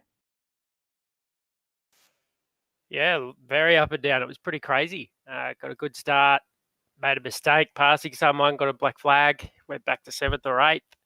And then, just got taken out by a lap car over Skyline. It spun in front of me. I had nowhere to go. So had to tow to the pits, went a lap down, and just got waved around that last safety car, caught the back of the field, and then, charged through from the back to second. So it was definitely fun. Talk us through the mindset then. Obviously, getting a penalty, trying to recover from that, and then the incident at Skyline, going a lap down, and then still fighting a fight within yourself to get back into second place. I'm sure at the time you didn't really think that was possible. No way. But I was top 10 in the championship, so I thought I'd just push on as hard as I could and try and pick up a few more spots. And then the safety car helped. And then, once I was back in the train with everyone, that's when it was time to go for it and just have some fun. Certainly looked like a lot of fun out there. Now, obviously, you told us last round, or a couple rounds ago, that you're relatively new to sim racing, which was a shock to everyone, I think. So what are your plans for your sim racing exploits moving forward? Because I think a lot of people probably paying attention to you. If I find another good GT3 series, that'd be awesome. I really enjoy these cars. Just with the basic pedals I have, it's a bit easier to use a brake with these. Other than that, having a go in a Carrera Cup series, and that's about all I'm committed to at the moment. So, yeah. Well, look forward to seeing what you get up to in the weeks, months to come. And before we let you go, is there anyone or any sponsors or anything you want to give a shout out to? Still no sponsors. Just doing a privateer thing. That's why my car's plain black. Yep. Just a big thanks to Dalton for putting on the series. Also, Speed Cafe and Kincrome for jumping on board. It's been amazing. Done a lot on iRacing the last few months, and this is by far the most competitive and fun. So, yeah, thanks.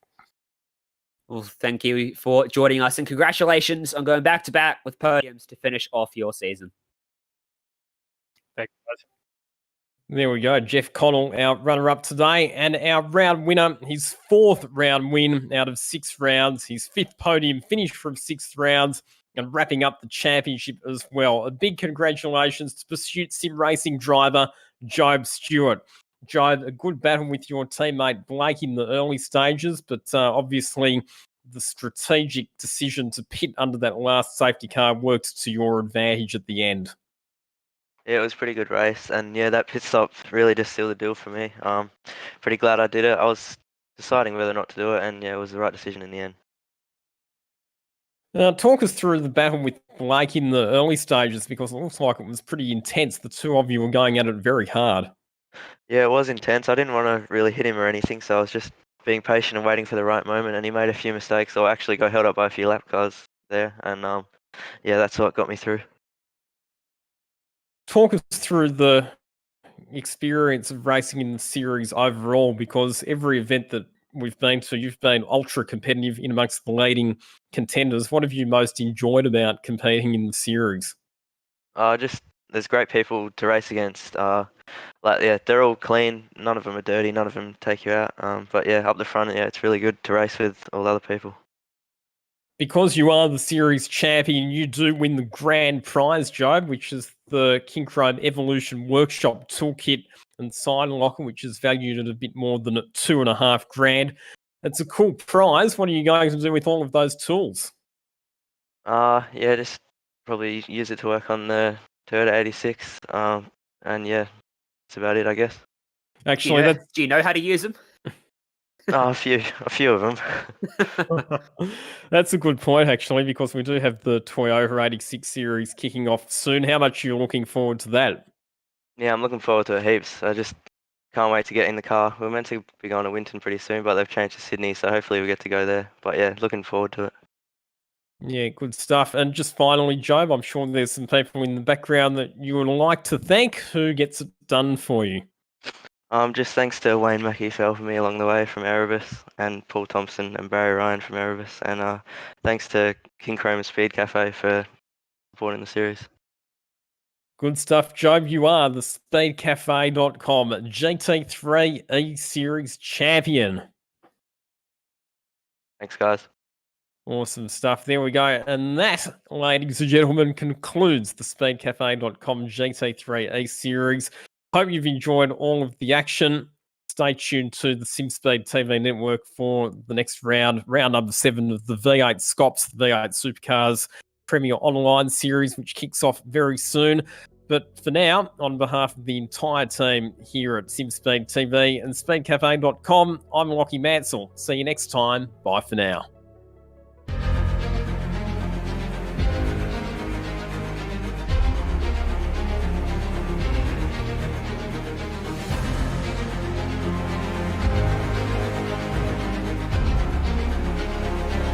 This is fantastic. This is GT racing right now. He's got traction. He's going around the outside. Both of them. Maloney. Oh, he's taking Anderson. Anderson's up top. Oh my God! Oh, big crash. Oh my goodness, half the field's gonna get rolled. Second very close. These guys are going to want to make their way through the field very quickly. Oh, here we go. Oh no! That's massive. This is it. This is over. I can't believe this. Oh my God. God, what?